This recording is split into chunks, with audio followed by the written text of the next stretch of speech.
Hi, എല്ലാവർക്കും സുഖമല്ലേ? ആരെങ്കിലും ദുഃഖങ്ങൾ അനുഭവിക്കുന്നുണ്ടെങ്കിൽ എല്ലാം ശരിയാകും. സമാധാനപ്പെട്ടിരിക്കെ. ഓക്കെ, എന്തായാലും നമുക്കിന്നൊരു പുതിയ കഥ കേൾക്കാം. ഇൻവെസ്റ്റിഗേഷൻ ക്രൈം ത്രില്ലർ തന്നെ. കിടിലൻ കഥയാണ്. അപ്പോൾ എല്ലാവരും ഒന്ന് ലൈക്കടിച്ച് കണ്ടോളൂ. കഥയുടെ തുടക്കത്തിൽ തന്നെ. നമുക്ക് ഈ കേസ് വേണ്ടടാ, ഇത് ശരിയാകില്ല, നമുക്കിത് ഒഴിവാക്കാം. അങ്ങനെ പറഞ്ഞാൽ ശരിയാകില്ല. നിനക്ക് താല്പര്യമില്ലെങ്കിൽ നീ പൊക്കോ, എനിക്കിത് വിട്ടുകളയാൻ പറ്റില്ല. ഡേവിഡ് വരുന്നതിന് മുമ്പ് ഈ ജോൺ ഒറ്റയ്ക്ക് തന്നെയായിരുന്നു എല്ലാ കാര്യത്തിനും. ജോണിൻ്റെ മറുപടി എന്നെ തികച്ചും ഞെട്ടിച്ചു. എന്താണ് നീ ഇങ്ങനെയൊക്കെ പറയുന്നത്? നമ്മൾ ഒരുമിച്ചല്ല ഇപ്പോൾ എല്ലാ കാര്യങ്ങളും തീരുമാനമെടുക്കാറുള്ളത്. അതൊക്കെ ശരി തന്നെ, പക്ഷെ നീ എൻ്റെ ബോസൊന്നുമല്ല. എനിക്ക് എൻ്റേതായ തീരുമാനങ്ങൾ എടുക്കാനുള്ള സ്വാതന്ത്ര്യമുണ്ട്. നിനക്ക് താല്പര്യമില്ലെങ്കിൽ ഈ കേസിൽ നിന്ന് മാറി നിൽക്കാനുള്ള സ്വാതന്ത്ര്യം നിനക്കുമുണ്ട്. പക്ഷെ എന്നോടത് അന്വേഷിക്കരുതെന്ന് പറയാനുള്ള അവകാശം എന്തായാലും നിനക്കില്ല. നമ്മൾ തമ്മിൽ ഒരു ഈഗോ പ്രശ്നത്തിൻ്റെ ആവശ്യമുണ്ടോ? അങ്ങോട്ട് പോയ ആരും ഇതുവരെ തിരിച്ചു വന്നിട്ടില്ല. അപകടത്തിലേക്കാണ് നിന്റെ പോക്ക്. അത് നീ മറക്കണ്ട. എൻ്റെ മുന്നറിയിപ്പ് വകവയ്ക്കാതെ നടന്നു നീങ്ങുന്ന അവനെ നോക്കി നിൽക്കാൻ എനിക്ക് സാധിച്ചുള്ളൂ. അവൻ പോയിട്ട് 2 ദിവസമായി. അവനെക്കുറിച്ച് യാതൊരു വിവരവുമില്ല. ഒരു കുടുംബം പോലെ കഴിഞ്ഞതുകൊണ്ട് തന്നെ സഹോദരനെ പിരിഞ്ഞിരിക്കുന്ന വിഷമം എന്നെ വല്ലാതെ ബാധിച്ചിരിക്കുന്നു. ജോൺ, നിന്നോട് ഒരുപാട് പറഞ്ഞതല്ലേ അങ്ങോട്ട് പോകണ്ട, അത് അപകടമാണെന്ന്. അത് പറയുമ്പോൾ എൻ്റെ വികാരങ്ങളെ എനിക്ക് പോലും നിയന്ത്രിക്കാൻ പറ്റിയിരുന്നില്ല. നീ ഇത് ഞാൻ എങ്ങോട്ട് പോയ കാര്യമായി പറയുന്നേ? ജോൺ തട്ടി വിളിച്ചപ്പോഴാണ് കണ്ടതെല്ലാം ഒരു സ്വപ്നമാണെന്ന് മനസ്സിലായത്. ക്ലോക്കിലേക്ക് നോക്കിയപ്പോൾ സമയം 6:30 ഞാനൊരു സ്വപ്നം കണ്ടതാണ്, ഞാൻ മറുപടി പറഞ്ഞു. വെളുപ്പാങ്കാലത്ത് കണ്ട സ്വപ്നം ഫലിക്കുമെന്നാണ്. എന്ത് സ്വപ്നമാണ് കണ്ടത്? അവൻ എന്നോട് ചോദിച്ചു. പക്ഷെ എനിക്ക് സ്വപ്നത്തിൻ്റെ തുടക്കം ഓർത്തെടുക്കാൻ പറ്റിയിരുന്നില്ല. എൻ്റെ മനസ്സിൽ അവസാനം കണ്ട കുറച്ച് കാര്യങ്ങൾ മാത്രമേ ഉണ്ടായിരുന്നുള്ളൂ. അത് ഞാൻ അവന് പറഞ്ഞു കൊടുത്തു. അതവന് ചിരിക്കാനുള്ള വകുപ്പുണ്ടായിരുന്നു. കാലത്ത് ബ്രേക്ക്ഫാസ്റ്റ് കഴിക്കുമ്പോൾ അവൻ എല്ലാവരോടായി എൻ്റെ സ്വപ്നത്തിൻ്റെ കാര്യം പറഞ്ഞു. അവർക്കും അത് കേട്ടപ്പോൾ ചിരിയാണ് വന്നത്. എല്ലാ സമയവും കേസുകളെക്കുറിച്ച് മാത്രം ആലോചിച്ച് നടന്നിട്ടാണ് ചേട്ടായിക്ക് ഇങ്ങനെയുള്ള സ്വപ്നങ്ങൾ കാണുന്നത്. സ്റ്റെല്ലയാണത് പറഞ്ഞത്. എൻ്റെ പേടി ഇനി എപ്പോഴും കൊലപാതകത്തെക്കുറിച്ചും കുറ്റകൃത്യങ്ങളെക്കുറിച്ചും ആലോചിച്ചിട്ട് ഇവരും ഈ പിള്ളേരൊക്കെ പറയുന്ന പോലെ സൈക്കോ ആകുമോ എന്നാണ്. അപ്പൻ്റെ വകയായിരുന്നു ആ കമൻറ്റ്. മൊത്തത്തിൽ എൻ്റെ സ്വപ്നം കാലത്തെല്ലാവർക്കും ചിരിക്കാനുള്ള വകുപ്പുണ്ടാക്കിയിരുന്നു.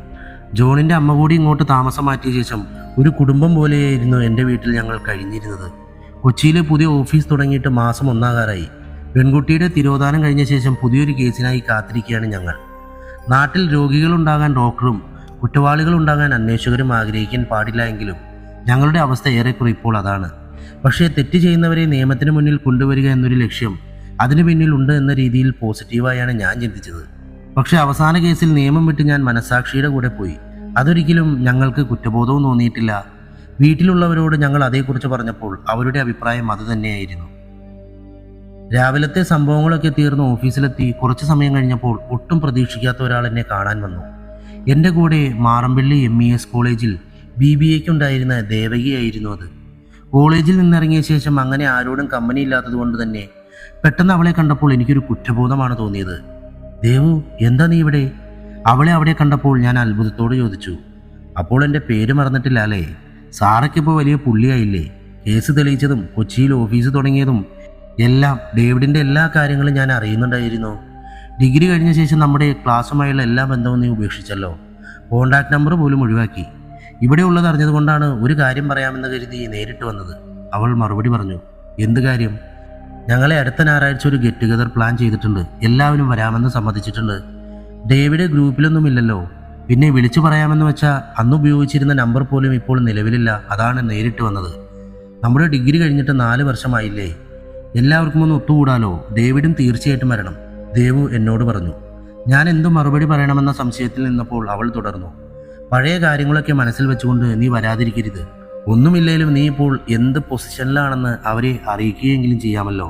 നിന്നെ ഞാൻ വന്ന് വിളിക്കുന്നത് അവരാരും തന്നെ അറിഞ്ഞിട്ടില്ല. നീ വന്നാൽ എല്ലാവർക്കും അതൊരു സർപ്രൈസ് ആകും. അതുകൊണ്ട് വരാതിരിക്കരുത്, അവൾ പറഞ്ഞു നിർത്തി. അക്കാര്യങ്ങളൊക്കെ ഞാൻ പതിയെ മറന്നിരുന്നു. അന്ന് വല്ലാതെ സങ്കടപ്പെട്ടു എന്നത് ശരിയാണ്. അതാണ് അന്ന് നമ്പർ മാറ്റാനും വാട്സപ്പ് ഗ്രൂപ്പിൽ നിന്ന് ഒഴിവാകാനും എല്ലാം കാരണം. എന്നാൽ ഇപ്പോൾ അതൊന്നും എന്നെ ബാധിക്കുന്ന വിഷയമേ അല്ല. പിന്നെ ദേവ് ഇത്ര കഷ്ടപ്പെട്ട് എന്നെ അന്വേഷിച്ച് ഇതുവരെ വന്നിട്ട് ഞാൻ നിരാശപ്പെടുത്തി പറഞ്ഞയക്കുന്നത് ശരിയല്ലല്ലോ. ഞാൻ ഞായറാഴ്ച തീർച്ചയായിട്ടും വരും, ഞാൻ മറുപടി പറഞ്ഞു. അത് കേട്ടപ്പോൾ അവൾക്ക് സന്തോഷമായി. പിന്നെ അന്ന് ആ ക്ലാസ്സിനെ കുറിച്ച് ചിന്തിക്കുന്നതേ ഇഷ്ടമല്ലായിരുന്നു. അതാണ് എല്ലാ രീതിയിലും എല്ലാത്തിൽ നിന്നും വിട്ടുനിന്നത്. അല്ലാതെ നിന്നോടൊന്നും ഒരു വെറുപ്പുമില്ല കേട്ടോ. അതെനിക്കറിയാടാ. നന്നായി കമ്പനിയുള്ള ഒരാൾ പെട്ടെന്ന് ഒരു നാൾ എല്ലാത്തിൽ നിന്നും വിട്ടുനിന്ന് പോയപ്പോൾ ആദ്യം ഒരുപാട് സങ്കടവും ദേഷ്യവും വന്നിരുന്നു. പിന്നീട് നിന്റെ സ്ഥാനത്ത് നിന്ന് ചിന്തിച്ചപ്പോൾ അത് മാറി. എന്തായാലും നിന്റെ എല്ലാ കാര്യങ്ങളും ഞാൻ പലരിൽ നിന്നും അറിയുന്നുണ്ടായിരുന്നു. ഓഹോ, അത് ഞാൻ അറിഞ്ഞിരുന്നില്ല. അങ്ങനെ എന്തൊക്കെയോ സർപ്രൈസുകൾ കിടക്കുന്നു. പിന്നെ ആദ്യം ഞാൻ പറഞ്ഞത് കള്ളമാണ് കേട്ടോ. നിന്റെ പുതിയ കോൺടാക്ട് നമ്പർ പോലും എൻ്റെ കയ്യിലുണ്ട്. വേണേൽ അതിലേക്ക് വിളിച്ചാൽ മതിയായിരുന്നു. നേരിട്ട് കാണാമെന്ന് കരുതിയാണ് ഇങ്ങോട്ടേക്ക് വന്നത്. അവൾ എന്നോട് പറഞ്ഞു. ആഹാ, ഭയങ്കരി, നീ ആൾ കൊള്ളാമല്ലോ. അതൊക്കെ എങ്ങനെ ഒപ്പിച്ചു? വളരെ കുറച്ചു പേർക്ക് മാത്രമേ അത് അറിയത്തുള്ളൂ. ഞാൻ അവളോട് ചോദിച്ചു. അതാണ് മോനെ ഞാൻ. ഡോണ്ട് അണ്ടർസ്റ്റിമേറ്റ് മീ, അവൾ മറുപടി പറഞ്ഞു. അപ്പോൾ എന്നെക്കുറിച്ച് എല്ലാം നീ മനസ്സിലാക്കി വച്ചിരിക്കുന്നു. നിന്നെ പറ്റിയാണ് എനിക്കൊന്നും അറിയാത്തത്. ഈ 4 കൊല്ലം കൊണ്ട് തമ്പുരാട്ടിയുടെ ജീവിതത്തിൽ എന്തൊക്കെ സംഭവിച്ചു? ഞാൻ ദേവുവിനോട് ചോദിച്ചു. ഈറോഡ് പോയി MBA എടുത്തു. ഇപ്പോൾ കൊച്ചിയിൽ ഓഫീസ് അസിസ്റ്റൻ്റായി വർക്ക് ചെയ്യാൻ തുടങ്ങിയിട്ട് 1 വർഷമായി. അത്രയൊക്കെ തന്നെ എൻ്റെ വിശേഷം, അവൾ മറുപടി പറഞ്ഞു. കുറച്ച് സമയം കൂടി സംസാരിച്ച ശേഷം ദേവിക പോയി. എടാ, ഞാനറിയാതെ എന്തൊക്കെയോ ഫ്ലാഷ് ബാക്ക് ഉണ്ടല്ലോ നിനക്ക്. എനിക്ക് നിങ്ങൾ പറഞ്ഞത് പലതും മനസ്സിലായില്ല. അവൾ പോയ ശേഷം ജോൺ എന്നോട് ചോദിച്ചു. ഞാൻ ഓർക്കാൻ പോലും ഇഷ്ടപ്പെടാത്തൊരു ഫ്ലാഷ് ബാക്ക് ഉണ്ട്. പറയുന്നതിൽ വിരോധമില്ലെങ്കിൽ കേൾക്കാൻ ഞാൻ റെഡിയാണ്. എന്ത് വിരോധം? അക്കാര്യമെല്ലാം ഞാൻ മനഃപൂർവ്വം മറന്നതായി ഭാവിക്കുകയായിരുന്നു. അതാണ് മുമ്പൊന്നും നിന്നോട് പറയാതിരുന്നത്. ഇപ്പോൾ എന്തായാലും ദേവു എന്ന് എല്ലാം ഓർമ്മിപ്പിച്ചു. അതുകൊണ്ട് എന്തായാലും നിന്നോട് പറയാം. ഞാൻ പറഞ്ഞു നിർത്തി. ആ വാക്കുകൾക്കായി കാത്തു നിൽക്കുകയായിരുന്നു അവൻ. അതിനാൽ ഞാൻ പറഞ്ഞു തുടങ്ങി. കോളേജിൽ പഠിക്കുന്ന കാലത്ത് ഞങ്ങളുടേതായൊരു ഗ്യാങ് ഉണ്ടായിരുന്നു. ദേവികയും ഞാനും വിഷ്ണുവും അലീനയും അഭിഷേകും ഉൾപ്പെടുന്ന ഞങ്ങളുടെ ഒരു ടീം. ക്ലാസ് ഗ്രൂപ്പിന് പുറമേ ഞങ്ങൾക്ക് ഞങ്ങളുടേതായൊരു ഗ്രൂപ്പ് പോലും ഉണ്ടായിരുന്നു. എല്ലാ കാര്യങ്ങൾക്കും ഞങ്ങൾ ഒറ്റക്കെട്ടായിരുന്നു. മറ്റു 3 പേർ ഏറ്റവും അടുത്ത സുഹൃത്തുക്കളായിരുന്നെങ്കിൽ അലീന എനിക്ക് കേവലം ഒരു കൂട്ടുകാരി മാത്രമായിരുന്നില്ല. ഞങ്ങൾ തമ്മിൽ പ്രണയത്തിലായിരുന്നു. ഞങ്ങൾ 5 പേരുടെ സൗഹൃദത്തെയും ഞങ്ങളുടെ പ്രണയത്തെയും അസൂയയോടെയാണ് കോളേജിലെ മറ്റുള്ളവർ നോക്കിക്കണ്ടത്. എന്നാൽ കോളേജ് അവസാനിക്കാൻ കുറച്ച് ദിവസങ്ങൾ മാത്രം ബാക്കി നിൽക്കുമ്പോഴാണ് ഞാൻ പറ്റിക്കപ്പെടുകയായിരുന്നു എന്ന് മനസ്സിലായത്. അലീനയുടെ ഫോൺ നോക്കുന്നതിൻ്റെ ഇടയിൽ ദേവികയാണ് അത് കണ്ടെത്തിയത്. അലീനയും അഭിഷേകും തമ്മിൽ പ്രണയത്തിലായിരുന്നു. അതിനിടയ്ക്ക് എന്നെ അവർ പൊട്ടനാക്കുകയായിരുന്നു. ഞാൻ അലീനയ്ക്ക് അയച്ച മെസ്സേജുകൾ പോലും അവൾ അഭിഷേകിന് ഫോർവേഡ് ചെയ്തിരുന്നു. ക്ലാസ്സിലെ മറ്റുള്ളവർ കൂടെ എല്ലാം അറിഞ്ഞപ്പോൾ എല്ലാവരുടെയും ഇടയിൽ ഒരു പരിഹാസപാത്രമായി ഞാൻ മാറി. അതിനുശേഷം എല്ലാവരോടും സംസാരിക്കാനും എല്ലാവരെയും ഫേസ് ചെയ്യാനും എല്ലാം എനിക്ക് മടിയായിരുന്നു. അതുകൊണ്ടാണ് എൻ്റെ സിമ്മ് പോലും ഞാൻ മാറ്റിയത്. പിന്നീട് എക്സാമിന് മാത്രമാണ് ഞാൻ കോളേജിൽ പോയത്. ഏറെ വിശ്വസിക്കുന്നവരിൽ നിന്നേറ്റ വിശ്വാസവഞ്ചന എന്നെ അത്രത്തോളം തളർത്തിയിരുന്നു. അതിനാൽ തന്നെ ഞങ്ങളുടെ ഗ്യാങ്ങിലുള്ള ദേവികയോടും വിഷ്ണുവിനോടും പോലും ബന്ധപ്പെടാൻ ഞാൻ ശ്രമിച്ചില്ല. പിന്നീട് ആ ക്ലാസ്സുമായി യാതൊരു ബന്ധവുമില്ലായിരുന്നു. പിന്നീട് പതിയെ ഞാൻ എല്ലാം മറന്നു. ശേഷം ലണ്ടനിൽ വന്നതും പിന്നീടുള്ള സംഭവങ്ങളും നിനക്കറിയാമല്ലോ. പിന്നെ ഈ 4 വർഷങ്ങൾക്ക് ശേഷം ദേവിക എന്നെ തിരിഞ്ഞു വരുമെന്ന് ഞാൻ സ്വപ്നത്തിൽ പോലും കരുതിയില്ല. ഞാൻ പറഞ്ഞു നിർത്തി. നിനക്കിങ്ങനെ ഒരു ദുരന്ത കഥ ഉള്ളത് എനിക്കറിയില്ലായിരുന്നു. പക്ഷെ ഞാൻ ആലോചിക്കുന്നത് അതല്ല. ഇത്രയും ഡിറ്റക്റ്റീവ് ബുദ്ധിയുള്ള നിനക്ക് അലീനെ പറ്റിക്കുന്നത് എന്തുകൊണ്ട് മനസ്സിലായില്ല എന്നാണ്. എന്നെ കളിയാക്കിക്കൊണ്ടാണ് ജോൺ അത് ചോദിച്ചത്. അതെങ്ങനാ ജോണേ? ചിലരെ നമ്മൾ വല്ലാതെ വിശ്വസിച്ചാൽ അവരെ സംശയിക്കാൻ തോന്നില്ല, ഞാൻ മറുപടി പറഞ്ഞു. എന്തായാലും ദേവിക ഇപ്പോൾ നിന്നെ തിരഞ്ഞു വന്നതിൽ മറ്റെന്തോ കാരണം കൂടെ ഉണ്ടെന്ന് ഞാൻ സംശയിക്കുന്നു, അവൻ എന്നോട് പറഞ്ഞു. എന്ത് കാരണം? ഞാൻ അവനോട് ചോദിച്ചു. അവൾക്ക് നിന്നോട് പ്രണയമാണ് ഡേവിഡേ. അല്ലെങ്കിൽ പിന്നെ നിന്റെ കാര്യങ്ങൾ നീ പോലും അറിയാതെ അന്വേഷിച്ച് കണ്ടെത്തേണ്ട കാര്യമില്ലല്ലോ. നിന്റെ നമ്പർ വരെ അവൾ കണ്ടെത്തിയിരിക്കുന്നു. മാത്രമല്ല ഇപ്പോൾ നിന്നെ തിരഞ്ഞു വന്നിരിക്കുന്നു, ജോൺ മറുപടി പറഞ്ഞു. ഓടാ, അങ്ങനെയൊന്നുമില്ല. സൗഹൃദത്തിൻ്റെ കാര്യത്തിലും അതൊക്കെ സംഭവിക്കും. പഠിക്കുന്ന കാലത്ത് തന്നെ അവൾ ക്ലാസ്സിലെ ഏറ്റവും കമ്പനി ഉണ്ടായിരുന്നത് എന്നോടാണ്. ഞാനത് പിന്നീട് ഒഴിവാക്കിയെങ്കിലും അവളുടെ മനസ്സിൽ അതേപോലെ ഉണ്ടാകും. അതാണ് എല്ലാ കാര്യങ്ങളും അന്വേഷിക്കാൻ കാരണം, ഞാൻ അവനോട് പറഞ്ഞു. പിന്നെ അവനൊന്നും പറഞ്ഞില്ല. എന്നാലും ദേവിയയ്ക്ക് എൻ്റെ നമ്പർ എങ്ങനെ കിട്ടിയെന്നത് എനിക്ക് അപ്പോഴും മനസ്സിലാകാത്ത കാര്യമായിരുന്നു. സംഭവബഹുലമായ ആ പകലിന് ശേഷം ഞങ്ങൾ വൈകിട്ട് വീട്ടിലെത്തിയപ്പോൾ സ്റ്റെല്ല കണ്ണൂരിലേക്ക് തിരിച്ചു പോകാൻ നിൽക്കുകയായിരുന്നു. അവൾ പഠിക്കുന്ന പരിയാരം മെഡിക്കൽ കോളേജിൽ നിന്ന് ഒരാഴ്ച ലീവ് എടുത്ത് നാട്ടിൽ വന്നതായിരുന്നു. അവളെ റെയിൽവേ സ്റ്റേഷനിൽ കൊണ്ടുചെന്നാക്കേണ്ട ഉത്തരവാദിത്തം എനിക്കായിരുന്നു. അവളുടെ കയ്യിൽ ലഗേജ് ഉള്ളതുകൊണ്ട് തന്നെ കാറിലായിരുന്നു യാത്ര. അവളുടെ അലക്കാൻ കൊണ്ടുവന്ന ഡ്രസ്സുകളെല്ലാം, അതിനു പുറമെ അമ്മ ഉണ്ടാക്കി കൊടുത്ത അച്ചാറും ചമ്മന്തിയും പലഹാരങ്ങളും എല്ലാം അതിലുണ്ടായിരുന്നു. ചേട്ടായിയെ കാണാൻ ദേവി ചേച്ചി വന്നിരുന്നു അല്ലേ? പോകുന്ന വഴി അവൾ എന്നോട് ചോദിച്ചു. അത് നീ എങ്ങനെ അറിഞ്ഞു? ജോൺ എങ്ങാനും പറഞ്ഞോ? എന്നോട് വേറെ ആരും പറഞ്ഞതല്ല, ദേവി ചേച്ചി തന്നെയാണ് പറഞ്ഞത്, അവൾ മറുപടി പറഞ്ഞു. ദേവു പറഞ്ഞു എന്നോ? അതെങ്ങനെ? അവൾ നിന്നോട് കോണ്ടാക്ട് ഉണ്ടോ? ഞാൻ അവളോട് ചോദിച്ചു. വലിയ ഡിറ്റക്റ്റീവായാൽ പോരാ, ചില കാര്യങ്ങളെല്ലാം ഓർമ്മ വേണം. ചേട്ടൻ പഠിക്കുന്ന കാലത്ത് എന്തെങ്കിലും ആവശ്യത്തിന് ചേട്ടൻ്റെ നമ്പറിലേക്ക് വിളിച്ചാൽ കിട്ടിയില്ലേ, ചേച്ചി എൻ്റെ നമ്പറിലേക്കല്ലേ വിളിച്ചിരുന്നത്. പിന്നീട് ചേച്ചിയോടുള്ള കമ്പനി ചേട്ടൻ ഒഴിവാക്കിയെങ്കിലും ഞങ്ങളിപ്പോഴും നല്ല കൂട്ടാണ്, അവൾ മറുപടി പറഞ്ഞു. ഞാൻ അതായിരുന്നു ആലോചിച്ചത്, അവളെങ്ങനെ എൻ്റെ നമ്പർ പോലും കണ്ടെത്തിയെന്ന്. അപ്പോൾ നീയാണല്ലേ എൻ്റെ എല്ലാ കാര്യങ്ങളും അവളെ അറിയിച്ചുകൊണ്ടിരിക്കുന്നത്? അതേലോ, ഞാൻ തന്നെയാണ് എല്ലാം പറഞ്ഞിരുന്നത്. അല്ലേലും വേറെ വല്ലവരും ചെയ്ത തെറ്റിന് മറ്റുള്ളവരെ കൂടെ ശിക്ഷിക്കുന്നത് എന്തിനാണ്? ചേട്ടനൊരു മൈൻഡും ചെയ്യുന്നില്ല എങ്കിലും ചേട്ടൻ്റെ എല്ലാ കാര്യങ്ങളെക്കുറിച്ചും ചേച്ചി എന്നോട് ചോദിക്കുമായിരുന്നു. ചേച്ചിക്കൊരു മെസ്സേജെങ്കിലും അയക്കാൻ ചേട്ടനോട് പറയാൻ ഞാൻ ഒരുപാട് വട്ടം ആലോചിച്ചതാണ്. പക്ഷേ ചേച്ചി വേണ്ട എന്ന് പറഞ്ഞതുകൊണ്ടാണ് ഞാൻ അങ്ങനെ ചെയ്യാതിരുന്നത്. എന്നെങ്കിലും ചേട്ടൻ വീണ്ടും മിണ്ടുമെന്നൊരു പ്രതീക്ഷയുണ്ടായിരുന്നു ആ പാവത്തിന്. അവൾ പറഞ്ഞു നിർത്തി. അത് കേട്ടപ്പോൾ എനിക്ക് എന്നോട് തന്നെ ഒരു വെറുപ്പ് തോന്നി. കുറ്റബോധം കാരണം ഞാൻ പിന്നെ ഒന്നും പറഞ്ഞില്ല. അവളെ റെയിൽവേ സ്റ്റേഷനിൽ കൊണ്ടുചെന്നാക്കി. കുറച്ച് സമയം കഴിഞ്ഞപ്പോൾ ട്രെയിൻ വന്നു. ചേച്ചിയുടെ നമ്പർ പഴയത് തന്നെയാണ്. ഒരു സോറിയെങ്കിലും പറഞ്ഞൊന്ന് വിളിക്കു ചേട്ടായി.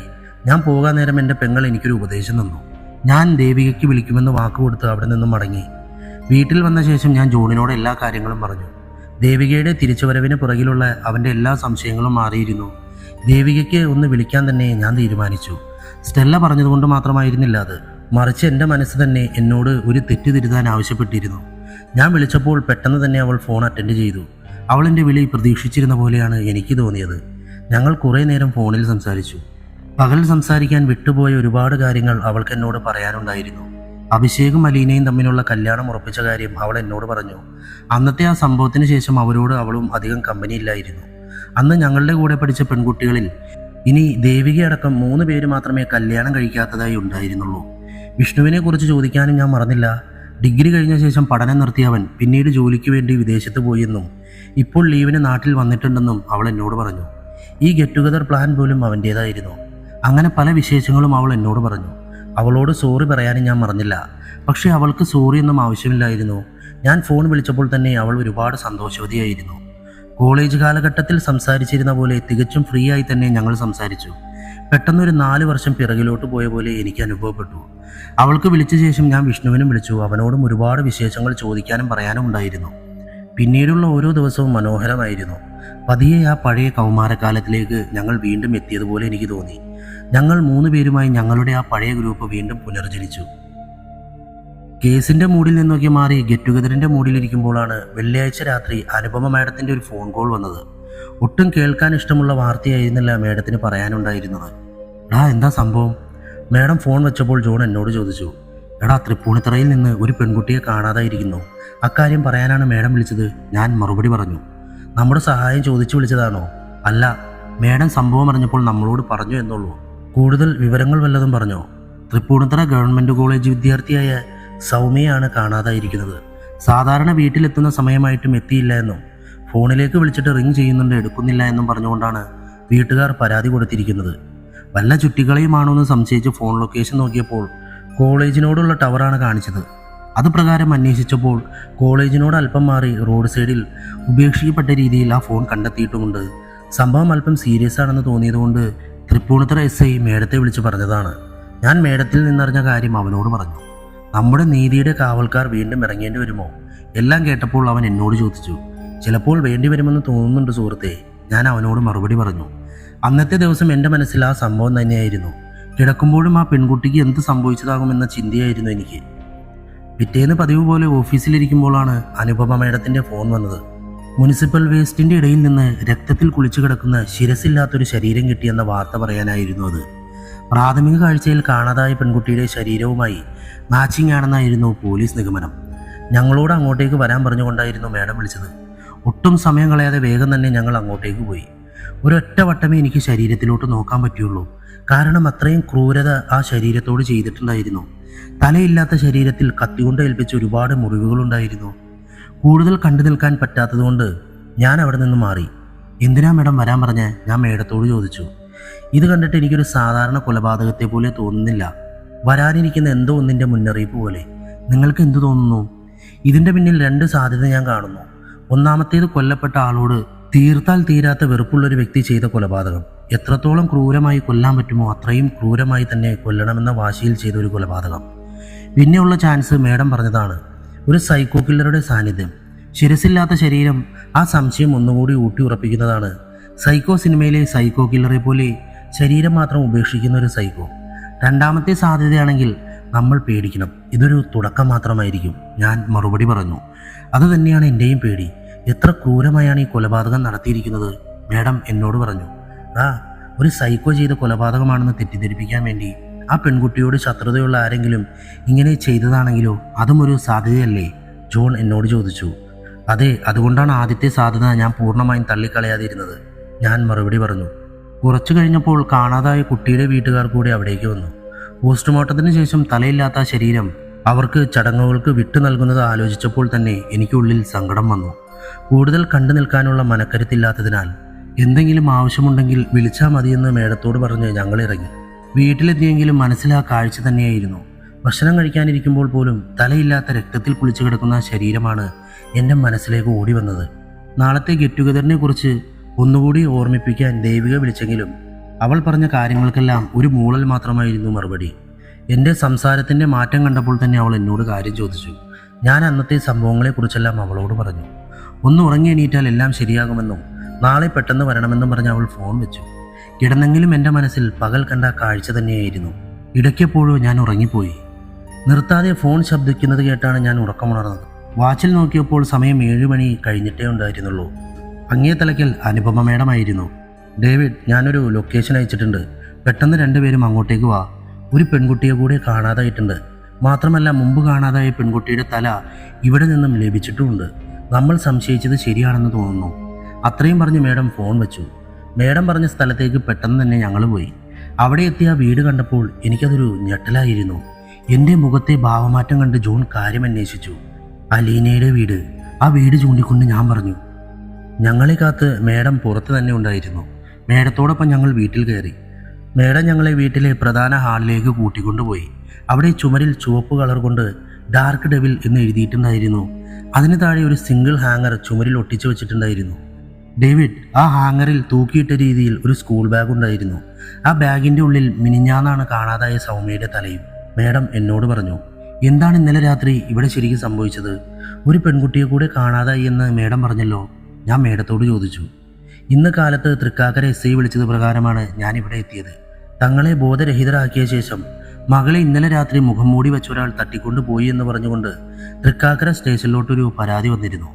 അത് പ്രകാരം SI ഇവിടെ അന്വേഷിച്ചു വന്നപ്പോഴാണ് ചുമരിലെ എഴുത്തും കൂടെ ആ ബാഗും അതിനുള്ളിലെ തലയും കണ്ടത്. അത് മുമ്പ് കാണാതായ പെൺകുട്ടിയുടെയാണെന്ന് തിരിച്ചറിഞ്ഞതുകൊണ്ടാണ് SI എന്നെ വിളിച്ചത്. ഇന്നലത്തെ സംശയത്തെ ഒന്നുകൂടി ശക്തിപ്പെടുത്തുന്ന ഒരു കുറിപ്പ് എനിക്ക് അവിടെ നിന്ന് കിട്ടി. അതാണ് ഞാൻ നിങ്ങളെ വിളിച്ചത്. അത്രയും പറഞ്ഞ് മേഡം എനിക്ക് നേരെ ഒരു ലെറ്റർ കവർ നീട്ടി. അതിൻ്റെ ഉള്ളിൽ ഏപ്രിൽ മാസത്തെ കലണ്ടറിൻ്റെ ഒരു കോപ്പിയായിരുന്നു. അതിൽ ഇന്നലത്തെ ഡേറ്റ് ഒരു ചുവന്ന മാർക്ക് കൊണ്ട് വെട്ടിയിട്ടുണ്ടായിരുന്നു. താഴെ അതേ മാർക്കർ കൊണ്ട് ഇപ്രകാരം കുറിച്ചിട്ടുണ്ടായിരുന്നു: the great game begins here. എന്ത് തോന്നുന്നു ഡേവിഡ്? ലണ്ടനിലെ നിങ്ങളുടെ സോഡിയ കില്ലറെ പോലെ മറ്റൊരു സീരിയൽ കില്ലർ നമ്മുടെ കൊച്ചു ജില്ലയിലും ഉടലെടുത്തു എന്ന് തോന്നുന്നുണ്ടോ? മേഡം എന്നോട് ചോദിച്ചു. ഒരു സീരിയൽ കില്ലറുടെ അതേ പാറ്റേൺ തന്നെയാണ് എന്തായാലും കൊലയാളി ഫോളോ ചെയ്തിട്ടുള്ളത്. മാത്രമല്ല വളരെ അപകടകാരിയും ക്രൂരനുമാണ് കൊലയാളി. തടയാൻ വൈകിയാൽ ഒരുപാട് കൊലപാതകങ്ങൾ ഇനിയും സംഭവിച്ചേക്കാം.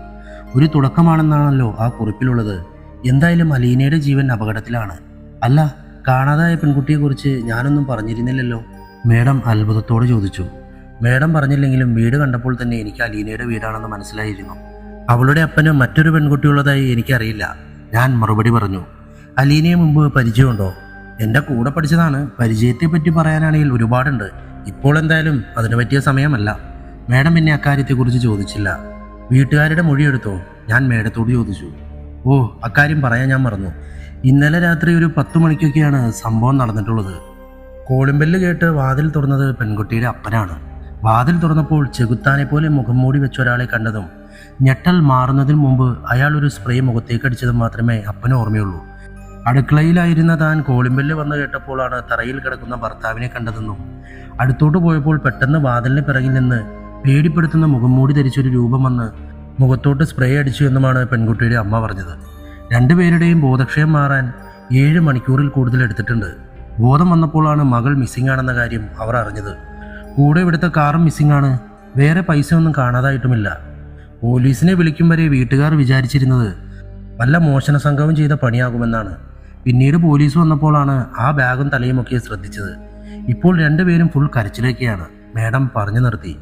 എന്നാൽ ശരി മേഡം, ഞാൻ വീട്ടിലേക്ക് പോവുകയാണ്. തൽക്കാലം ജോൺ ഇവിടെ നിൽക്കട്ടെ. കൂടുതൽ വിവരങ്ങൾ കിട്ടിയാൽ അവനെ അറിയിച്ചാൽ മതി. എനിക്ക് ചെറിയൊരു അത്യാവശ്യമുണ്ട്. അത്രയും പറഞ്ഞ് ഞാൻ അവിടെ നിന്നിറങ്ങി. ഞാൻ അവിടെ നിന്നിറങ്ങുമ്പോൾ എൻ്റെ എതിരെ അഭിഷേക് നടന്നു വരുന്നത് ഞാൻ കണ്ടു. ഞാൻ വീട്ടിൽ നിന്നിറങ്ങിയതും അവൻ വീട്ടിലേക്ക് കയറുന്നതും ഒരേ സമയമായിരുന്നു. എന്നെ ഒന്ന് തുറച്ചു നോക്കിക്കൊണ്ടായിരുന്നു അവൻ വീട്ടിൽ കയറിയത്. ഞാൻ അവിടെ നിന്നും ഇറങ്ങിയ ഉടനെ ദേവികയ്ക്ക് ഫോൺ വിളിച്ചു. രാവിലെ എണീറ്റത് മുതലുണ്ടായ സംഭവം അവൾക്ക് പറഞ്ഞു കൊടുത്തു. അലീന മിസ്സിംഗ് ആണെന്ന് അറിഞ്ഞപ്പോൾ അവൾക്കും അതൊരു ഷോക്കായിരുന്നു. ഞങ്ങളുടെ ഗെറ്റ് ടുഗദർ നടക്കേണ്ട ദിവസം തന്നെ ഇങ്ങനെയൊക്കെ സംഭവിക്കുമെന്ന് ആരും ഒരിക്കൽ പോലും ചിന്തിക്കില്ലല്ലോ. ആദ്യത്തെ പോലെ കമ്പനിയാകാൻ ഉദ്ദേശിച്ചില്ലെങ്കിലും എല്ലാം പറഞ്ഞു തീർക്കണമെന്ന് ഞാൻ വിചാരിച്ചിരുന്നു. ശത്രുക്കളോട് ക്ഷമിക്കാൻ പറ്റുക എന്നതാണല്ലോ ഒരാൾക്ക് വേണ്ട ഏറ്റവും നല്ല സ്വഭാവ ഗുണം. പക്ഷെ ഇങ്ങനെയൊന്നും ഇപ്പോൾ നടക്കുമെന്ന് ഞാൻ സ്വപ്നത്തിൽ പോലും ചിന്തിച്ചില്ല. അല്പനേരം തനിച്ചിരിക്കണമെന്ന് തോന്നിയതുകൊണ്ട് ഞാൻ ആളൊഴിഞ്ഞൊരു മൈതാനത്ത് കാറ് പാർക്ക് ചെയ്ത് കാറിൽ നിന്നിറങ്ങാതെ കുറച്ചു നേരമിരുന്നു. അല്പസമയം കഴിഞ്ഞപ്പോൾ ജോണിൻ്റെ ഫോൺ വന്നു. ഡാ, അലീനയുടെ വീട്ടിൽ നിന്ന് കാണാതായ കാറ് കാക്കനാട് വെച്ച് കണ്ടെത്തി. അതിൻ്റെ ഡിക്കിയിൽ അലീനയുടെ തലയില്ലാത്ത ശരീരവും ഉണ്ടായിരുന്നു. ജോൺ പറഞ്ഞത് കേട്ട് ഞാൻ വല്ലാണ്ടായി. മറുപടിയൊന്നും പറയാൻ എനിക്ക് പറ്റിയില്ല. ആ ഷോക്കിൽ ഞാൻ ഫോൺ കട്ട് ചെയ്തു. ആ വാർത്ത കേട്ടപ്പോൾ എനിക്ക് അലീനയോട് മൊത്തം ദേഷ്യം മാറി. ഒരു അനുകമ്പയാണ് തോന്നിയത്. എത്ര വഞ്ചിച്ചു എന്ന് പറഞ്ഞാലും ഒരിക്കൽ സ്നേഹിച്ചിരുന്ന ആൾ കൊല്ലപ്പെട്ടു എന്ന് പറഞ്ഞ് ഒരു വാർത്ത കേട്ടാൽ സങ്കടം വരാതിരിക്കണമെങ്കിൽ മനസ്സിൻ്റെ സ്ഥാനത്ത് വല്ല കരിങ്കല്ലും ആകേണ്ടി വരും. അല്പസമയം കൂടി കാറിൽ ഒരേ ഇരിപ്പിരുന്ന ശേഷം ഞാൻ നേരെ വീട്ടിലേക്ക് തിരിച്ചു. കുറച്ചു കഴിഞ്ഞപ്പോൾ ജോണും തിരിച്ചെത്തി. അവൻ്റെ മുഖത്തൊരു നിരാശയുണ്ടായിരുന്നു. എന്തു പറ്റി കൂട്ടുകാരാ, മുഖത്തുള്ള ആ പ്രസന്ന ഭാവം നഷ്ടമായല്ലോ. രാവിലെ മുതൽ കണ്ട കാഴ്ചകൾ കാരണമാണോ? ഞാൻ അവനോട് ചോദിച്ചു. അതല്ലടാ, നമുക്ക് ഈ കേസന്വേഷണം കിട്ടുമെന്ന് തോന്നുന്നില്ല. ക്രൈംബ്രാഞ്ചിലുള്ള ACP ജിനു എബ്രഹാമിൻ്റെ കീഴിൽ ഒരു സ്പെഷ്യൽ ടീമിനെ കൊണ്ട് ഈ കേസ് അന്വേഷിപ്പിക്കാനാണ് പോലീസിൻ്റെ തീരുമാനം. സിറ്റി പോലീസ് കമ്മീഷണറായ മേഡത്തിന് പോലും അതിലൊരു റോളില്ല. അവൻ പറഞ്ഞു നിർത്തി. അതാണോ കാര്യം? അതേതായാലും നന്നായി. ഞാൻ മനസ്സുകൊണ്ട് ഈ കേസന്വേഷണത്തിന് ഒട്ടും തയ്യാറുമല്ലായിരുന്നു. അലീന കൊല്ലപ്പെട്ടു എന്ന് കേട്ടപ്പോൾ മുതൽ ഉള്ളിൻ്റെ ഉള്ളിൽ എന്തോ ഒരു അവസ്ഥയാണ്. ഞാൻ അവനോട് പറഞ്ഞു. വൈകിട്ട് അനുപമ മേഡം ഞങ്ങളോട് അത്യാവശ്യമായി ഒന്ന് ഓഫീസ് വരെ വരാൻ പറഞ്ഞതുകൊണ്ട് ഫോൺ വിളിച്ചു. ഒട്ടും സമയം കളയാതെ തന്നെ ഞങ്ങൾ അങ്ങോട്ടേക്ക് പോയി. ഒരു പ്രധാനപ്പെട്ട കാര്യം പറയാനാണ് ഞാൻ നിങ്ങളെ വിളിച്ചത്. രണ്ടാമത്തെ കൊലപാതകവും ഇന്ന് നടന്നിരിക്കുന്നു. നമ്മൾ ഉണർന്നു പ്രവർത്തിച്ചാൽ മാത്രമേ ഇനിയൊരു കൊലപാതകം നടക്കുന്നത് തടയാൻ പറ്റൂ. പക്ഷേ നിങ്ങളെ അന്വേഷണം ഏൽപ്പിച്ചെന്ന് ഒഫീഷ്യലായി ഞാൻ പ്രഖ്യാപനം നടത്തുന്നതിന് മുമ്പ് തന്നെ സ്പെഷ്യൽ ടീമിനെ അന്വേഷണം ഏൽപ്പിച്ചെന്ന് പറഞ്ഞുകൊണ്ടുള്ള കോൾ എനിക്ക് വന്നു. അതിനാൽ ഒരു അൺഒഫീഷ്യൽ അന്വേഷണം നടത്തണം. അക്കാര്യം പറയാനാണ് ഞാൻ നിങ്ങളെ വിളിപ്പിച്ചത്. മേഡം ഞങ്ങളോട് പറഞ്ഞു. മേഡം, ഈ അന്വേഷണം സ്പെഷ്യൽ ടീമിനെ ഏൽപ്പിച്ചു എന്നറിഞ്ഞപ്പോൾ സത്യത്തിൽ ഞാൻ സന്തോഷിക്കുകയാണ്. കാരണം എനിക്ക് പേഴ്സണലി ഈ കേസ് ഏറ്റെടുക്കാൻ ഒട്ടും താല്പര്യമില്ല. ഞാൻ മേഡത്തോട് പറഞ്ഞു. അലീനയെക്കുറിച്ചും അഭിഷേകിനെക്കുറിച്ചും നിന്റെ കോളേജ് കാലഘട്ടത്തെക്കുറിച്ചും എല്ലാം ഇപ്പോൾ എനിക്ക് അറിയാം ഡേവിഡ്. ഈ കേസ് അന്വേഷണം ഇത്ര പെട്ടെന്ന് എങ്ങനെയാണ് സ്പെഷ്യൽ ടീമിന് കിട്ടിയതെന്ന് ഡേവിഡിന് അറിയാമോ? ഞാൻ മേഡം എന്താണ് പറയുന്നതെന്നറിയാൻ കാത്തു നിന്നപ്പോൾ മേഡം തുടർന്നു. രാവിലെ നീ അവിടെ നിന്നും ഇറങ്ങുമ്പോൾ അഭിഷേക് വന്നിട്ടുണ്ടായിരുന്നു. നീ എന്താണ് അവിടെയെന്ന് അവൻ എന്നോട് ചോദിച്ചു. പോലീസിനെ സഹായിക്കാൻ വന്നതാണെന്ന് പറഞ്ഞപ്പോൾ അവൻ്റെ മുഖത്ത് വന്ന ദേഷ്യഭാവം ഞാൻ അപ്പോളേ ശ്രദ്ധിച്ചിരുന്നു. അത് കഴിഞ്ഞ് അവൻ ആരെയോ വിളിക്കുന്നത് എൻ്റെ ശ്രദ്ധയിൽപ്പെട്ടിരുന്നു. അതിനുശേഷമാണ് സ്പെഷ്യൽ ടീമിനെ അന്വേഷണം ഏൽപ്പിച്ചു എന്ന് പറഞ്ഞുകൊണ്ട് DIGയുടെ കോൾ വന്നത്. അപ്പോൾ DIG എന്നോടൊരു കാര്യം കൂടെ പറഞ്ഞിരുന്നു. നിങ്ങളുടെ സഹായം തേടുന്നതിൽ പോലീസിലെ പലരും അതൃപ്തി പ്രകടിപ്പിച്ചിട്ടുണ്ടെന്ന്. അതുകൂടി കേട്ടപ്പോൾ എനിക്ക് കാര്യങ്ങളുടെ കിടപ്പോശം ഏറെക്കുറെ മനസ്സിലായി. അതാണ് ഒരു അൺഒഫീഷ്യൽ അന്വേഷണം എന്ന ആശയം എൻ്റെ മനസ്സിലുദിച്ചത്. മേഡം പറഞ്ഞു നിർത്തി. മേഡം പറഞ്ഞല്ലോ എൻ്റെ കോളേജ് കാലഘട്ടത്തെക്കുറിച്ചൊക്കെ ഇപ്പോൾ മേഡത്തിന് അറിയാമെന്ന്. അതെങ്ങനെ? എനിക്ക് ആ കാര്യത്തിലാണ് സംശയം വന്നത്. നീ ഇതുവരെ അറിയാത്ത വലിയൊരു രഹസ്യമുണ്ട് ഡേവിഡ്. എന്ത് രഹസ്യം? ഞാൻ ഇടയ്ക്ക് കയറി ചോദിച്ചു. കേവലം ഒരു പെൺകുട്ടിയുടെ മിസ്സിംഗ് കേസുമായി ബന്ധപ്പെട്ട് നിങ്ങളെ ലണ്ടനിൽ നിന്ന് ഞാൻ ഇങ്ങോട്ട് വിളിക്കാൻ കാരണം എന്താണെന്ന് നിങ്ങൾക്കറിയാമോ? പിന്നീട് സങ്കീർണമായ കേസായി അത് മാറിയെങ്കിലും ഞാൻ നിങ്ങളെ വിളിക്കുമ്പോൾ അത് അത്രത്തോളം സങ്കീർണമായിരുന്നില്ല. അന്ന് നിങ്ങളെ ആ കേസ് അന്വേഷണം ഏൽപ്പിക്കാൻ നിന്നപ്പോൾ ഡിപ്പാർട്ട്മെൻറ്റിൻ്റെ ഉള്ളിൽ തന്നെ കുറേ എതിർപ്പുകൾ ഉണ്ടായിരുന്നു. എന്നിട്ടും ഞാൻ ആ കേസ് അന്വേഷണം നിങ്ങളെ ഏൽപ്പിച്ചത് എന്തുകൊണ്ടാണെന്ന് നിങ്ങൾക്കറിയാമോ? മേഡം ഒരു ചോദ്യഭാവത്തിൽ ഞങ്ങളെ നോക്കി. ഞങ്ങളൊന്നും മറുപടി പറയുന്നില്ല എന്ന് കണ്ടപ്പോൾ മേഡം തുടർന്നു. ഓക്കെ, നിന്റെ കൂട്ടുകാരി പറഞ്ഞിട്ടാണ് ഡേവിഡ്. അവളാണ് നിങ്ങളെപ്പറ്റി എനിക്ക് പറഞ്ഞു തന്നത്. നിങ്ങൾ തെളിയിച്ച കേസിനെ കുറിച്ചുള്ള വാർത്ത എനിക്ക് കാണിച്ചു തന്നത്. നാട്ടിലൊരു കേസ് അന്വേഷണം എന്ന നിങ്ങളുടെ ആഗ്രഹത്തെക്കുറിച്ച് എന്നോട് പറഞ്ഞത്. നിങ്ങളൊരു കേസ് അന്വേഷണവുമായി നാട്ടിൽ വരണമെന്ന് അവൾക്ക് വലിയ ആഗ്രഹമായിരുന്നു. ആര്? ദേവികയോ? മേഡത്തിന് അവളെ എങ്ങനെ അറിയാം? ഞങ്ങൾ തമ്മിൽ ചെറിയൊരു ബന്ധമുണ്ട് ഡേവിഡ്. വകയിലെ അവളുടെ ഒരു ചെറിയമ്മയായി വരും ഞാൻ. അവളുടെ അമ്മയുടെ നേർ സഹോദരിമാരേക്കാൾ അവൾ കൂടുതൽ അടുപ്പമുള്ളതും എന്നോടാണ്. മേഡം പറഞ്ഞു നിർത്തി. എനിക്കതൊരു പുതിയ അറിവായിരുന്നു. ദേവിക കാരണമാണ് ഞങ്ങളിവിടെ എത്തിയതെന്നറിഞ്ഞപ്പോൾ എനിക്ക് ഭയങ്കര സന്തോഷമായി. ഇന്ന് രാവിലെ അലീനയെ മുൻപരിചയമുണ്ടെന്ന് ഡേവിഡ് പറഞ്ഞപ്പോൾ അക്കാര്യത്തെക്കുറിച്ച് ഞാൻ അവളോട് ചോദിച്ചിരുന്നു. അപ്പോഴാണ് ഒരു പഴയ തേപ്പുകഥയെപ്പറ്റി ഞാൻ അറിഞ്ഞത്. മേഡം തുടർന്നു. ഞാനൊന്ന് ചിരിക്കുക മാത്രം ചെയ്തു. അപ്പോൾ എങ്ങനെയാ, ഞാൻ പറഞ്ഞ കാര്യം സമ്മതമല്ലേ? നമുക്ക് ഈ അന്വേഷണവുമായി മുന്നോട്ട് പോയാലോ? മേഡം ഞങ്ങളോട് ചോദിച്ചു. ACP ജിനു എബ്രഹാമും ടീമും ഒഫീഷ്യൽ അന്വേഷണവുമായി മുന്നോട്ട് പോകട്ടെ. ഞങ്ങൾക്ക് ഞങ്ങളുടേതായ രീതിയിൽ അന്വേഷിക്കാം. മേഡം കൂടെ ഉണ്ടായാൽ മതി. ആ മറുപടിയിൽ മേഡവും തൃപ്തിയായിരുന്നു. ഞങ്ങൾ അവിടെ നിന്നും മടങ്ങുമ്പോൾ നേരം ഇരുട്ടിയിരുന്നു. അടുത്ത ഇരയ്ക്ക് വേണ്ടിയുള്ള വേട്ടയ്ക്ക് ഇറങ്ങാൻ ഇപ്പോൾ അവൻ തയ്യാറായിക്കൊണ്ടിരിക്കുകയാവും അല്ലേ ജോൺ? പോകും വഴി ഞാൻ ജോണിനോട് ചോദിച്ചു. അവൻ്റെ വേട്ട നമുക്ക് അവസാനിപ്പിച്ചു കൊടുക്കാം. ലണ്ടനിലെ സോഡിയ കില്ലറെ പിടിച്ചില്ലേ, അത്രത്തോളം വരില്ലല്ലോ ഒരു ഡാർക്ക് ഡെവിൽ. തമാശ രൂപേണ ചിരിച്ചുകൊണ്ടാണ് ജോൺ മറുപടി പറഞ്ഞത്. ഈ കേസിനെ കുറിച്ച് നിനക്ക് എന്താ തോന്നുന്നത്? ഞാൻ ജോണിനോട് ചോദിച്ചു. പാറ്റേൺ കണ്ടിട്ടൊരു സീരിയൽ കില്ലിംഗ് സീരീസ് ആണെന്ന് തോന്നുന്നു, അതും പെൺകുട്ടികളെ ലക്ഷ്യം വെച്ചുകൊണ്ടുള്ളത്, അവൻ മറുപടി പറഞ്ഞു. അങ്ങനെയാണെങ്കിൽ അതിൻ്റെ പിന്നിൽ ആരാകുമെന്നാണ് നീ കരുതുന്നത്? മേഡം പറഞ്ഞ പോലെ ഒരു മനോരോഗിയുടെ സാന്നിധ്യം നീ സംശയിക്കുന്നുണ്ടോ? ഞാൻ ചോദിച്ചു. നീ മേഡത്തോട് ഇന്നലത്തെ 2 സാധ്യതകളെ പറ്റി പറഞ്ഞിരുന്നല്ലോ, അത് തന്നെയാണ് എൻ്റെയും സംശയം. ഒന്നുകിൽ ഒരു സൈക്കോ കില്ലർ, അല്ലെങ്കിൽ കൊല്ലപ്പെട്ടവരോട് അത്രയും ശത്രുതയുള്ള ആരോ ഒരാൾ. പക്ഷെ കൊല്ലപ്പെട്ടവർ തമ്മിൽ പ്രത്യക്ഷത്തിൽ യാതൊരു ബന്ധവുമില്ലാത്തതിനാൽ ഒരു സീരിയൽ കില്ലറുടെ സാന്നിധ്യമാണ് നമ്മൾ കൂടുതൽ പേടിക്കേണ്ടത്, അവൻ മറുപടി പറഞ്ഞു. പക്ഷെ ഇന്നലെ പറഞ്ഞ ആ 2 സംശയങ്ങൾക്ക് പുറമെ ഒരു സംശയം കൂടി എനിക്കിപ്പോൾ ഉണ്ട്. എന്ത് സംശയം? അവൻ എന്നോട് ചോദിച്ചു. ഇന്ന് അലീനയുടെ വീട്ടിലെ ചുമരിൽ കണ്ട ആ ലക്ഷണങ്ങളാണ് എന്നെ അങ്ങനെ സംശയത്തിലേക്ക് നയിച്ചത്. കൂടെ ആ പേരും, ഡാർക്ക് ഡെവിൽ. നീ എന്താണെന്ന് തെളിച്ചു പറ. നീ ബ്ലാക്ക് മാജിക് എന്ന് കേട്ടിട്ടുണ്ടോ? ഞാൻ അവനോട് ചോദിച്ചു. ദുർമന്ത്രവാദമല്ലേ? അതെ, അത് തന്നെ. വശീകരണം, ഒടിവിദ്യ, മരണം, ചാത്താൻ സേവ, അങ്ങനെ പല ആഭിചാരകർമ്മങ്ങളും അതിൻ്റെ ഭാഗമാണ്. അതിൽ പലതും ഇന്ന് കാലഹരണപ്പെട്ടു. എന്നാലും ചാത്തൻ സേവ, സാത്താൻ സേവ എന്നൊക്കെ അറിയപ്പെടുന്ന ആ കർമ്മം ഇന്നും പലയിടത്തും നിലനിൽക്കുന്നുണ്ട്. നരബലിയും നഗ്നപൂജയും ഒക്കെയാണ് ഇത്തരം കർമ്മങ്ങളിൽ പൊതുവായി നടക്കാറുള്ളത്. തങ്ങളുടെ ആഗ്രഹ പൂർത്തീകരണത്തിന് വേണ്ടി സാത്താനെ പ്രീതിപ്പെടുത്താനെന്ന് പറഞ്ഞ് ഒരു കൂട്ടർ അത് ചെയ്യുമ്പോൾ വിക്രമാദിത്യ കഥയിലൊക്കെ കേട്ടതുപോലെ തങ്ങൾക്ക് പല ശക്തിയും കിട്ടുമെന്ന വിശ്വാസത്തിൽ ചാത്തനെയും മൂർത്തിയെയും ഒക്കെ സേവിക്കുന്നവരുമുണ്ട്. ഇത്തരക്കാർ സാധാരണ കുട്ടികളെയും കന്യകമാരെയും ഒക്കെയാണ് ബലി കൊടുക്കാറുള്ളത്. നമ്മുടെ ഈ കേസിൽ തല ശരീരത്തിൽ നിന്ന് വിച്ഛേദിക്കപ്പെട്ട രീതിയിലാണ് കണ്ടെത്തിയിട്ടുള്ളത്. ഈ കേസ് അതുപോലെ ഒരു നരബലിയാണോ എന്നൊരു ചെറിയ സംശയം എനിക്കുണ്ട്. ഞാൻ പറഞ്ഞു നിർത്തി. പക്ഷെ അത്തരം കർമ്മങ്ങളെല്ലാം വളരെ രഹസ്യമായല്ലേ അവർ നടത്തൂ. മാത്രമല്ല, ഇതേപോലെ കാണാതായവരെ പിന്നെ ഒരിക്കലും തിരിച്ചു കിട്ടില്ല. കേരളത്തിൽ എവിടെയാണ് എന്താണെന്നറിയാത്ത ഡെഡ് ബോഡി പോലും കിട്ടാത്ത എത്രയോ മിസ്സിംഗ് കേസ് റിപ്പോർട്ട് ചെയ്തിട്ടുണ്ട്. അതിൻ്റെ പിന്നിലൊക്കെ ഇതേപോലെ ഒരു സംഘടനയെ പലരും സംശയിക്കുന്നുണ്ട്. പക്ഷെ ഇക്കാര്യത്തിൽ എനിക്കത് തോന്നുന്നില്ല, അവൻ മറുപടി പറഞ്ഞു. സാത്താനെ ആരാധിക്കുന്ന ഒരു സംഘടനയുടെ സാന്നിധ്യം ഞാനും സംശയിക്കുന്നില്ല. എൻ്റെ സംശയം മാനസിക നില തെറ്റിയ ഒരു മനോരോഗി താൻ സ്വയം സാത്താൻ്റെ പ്രതിപുരുഷനാണെന്ന് വിചാരിച്ച് നടത്തുന്നതാണെന്നാണ്. ഡാർക്ക് ഡെവിൽ എന്ന പേരും ആ സംശയത്തെ കൂടുതൽ ശക്തമാക്കുന്നു. തന്നെ ആളുകൾ ഭയത്തോടെ നോക്കിക്കാണണമെന്ന ചിന്തയാകാം ഇങ്ങനെയൊക്കെ ചെയ്യാനുള്ള പ്രേരണ. കൂടെ തനിക്ക് എന്തൊക്കെയോ ശക്തികൾ ലഭിക്കുന്നു എന്നൊരു അന്ധമായ വിശ്വാസവും കാണും. ആസ്ട്രൽ പ്രൊജക്ഷൻ എന്ന് പറഞ്ഞ് സ്വന്തം മാതാപിതാക്കളെയും സഹോദരിയെയും കൊലപ്പെടുത്തിയ മനോരോഗിയും സാത്താനെ പ്രീതിപ്പെടുത്താനെന്ന് പറഞ്ഞ് കാമുകിയെ ബലി കൊടുത്ത മനോരോഗിയും ഇവിടെ ഉണ്ടായിരുന്നു എന്ന കാര്യം നമ്മൾ വിസ്മരിക്കരുത്. അതേപോലെ അവരെക്കാൾ അപകടകാരിയായ ഒരു സൈക്കോ ഇനിയും ഉണ്ടാകില്ല എന്ന് പറയാൻ പറ്റില്ല. ഞാൻ പറഞ്ഞു നിർത്തി. അതൊരു സാധ്യത തന്നെയാണ്. പക്ഷെ അത്തരക്കാർ ഇത്രത്തോളം പ്ലാനിങ്ങായി ഒരു കൊലപാതകം ചെയ്യുമോ എന്നാണ് എൻ്റെ സംശയം, അവൻ മറുപടി പറഞ്ഞു. അക്കാര്യത്തിൽ തന്നെയാണ് എൻ്റെയും ഒരു സംശയം. ഇപ്പോൾ നടന്നുകൊണ്ടിരിക്കുന്ന സംഭവങ്ങൾക്ക് പിന്നിൽ ഒരു ജീനിയസ് ബ്രെയിൻ കാണുന്നുണ്ട്. അതാണ് മൂന്നാമത്തെ സാധ്യതയെ ഒരു സംശയം മാത്രമായി തള്ളിക്കളയാൻ തോന്നിക്കുന്ന ഒരു ഘടകം, ഞാൻ അവനോട് പറഞ്ഞു. അവനും ആ അഭിപ്രായത്തെ ശരിവെച്ചു. വീട്ടിലെത്തിയെങ്കിലും അലീനയെപ്പറ്റി തന്നെയായിരുന്നു എൻ്റെ ചിന്ത. തലയില്ലാത്ത അവളുടെ ശരീരം കാണണ്ട എന്ന് വിചാരിച്ചത് കൊണ്ട് തന്നെയാണ് ഇന്ന് പകൽ ജോൺ വിളിച്ചപ്പോൾ അങ്ങോട്ടേക്ക് പോകാതിരുന്നത്. ഭക്ഷണം കഴിച്ചു കഴിഞ്ഞ് TV ഇട്ടപ്പോഴാണെങ്കിൽ വാർത്താ ചാനലുകളിൽ നഗരത്തിലെ പുതിയ സീരിയൽ കില്ലറെ പറ്റിയുള്ള വാർത്തകളായിരുന്നു.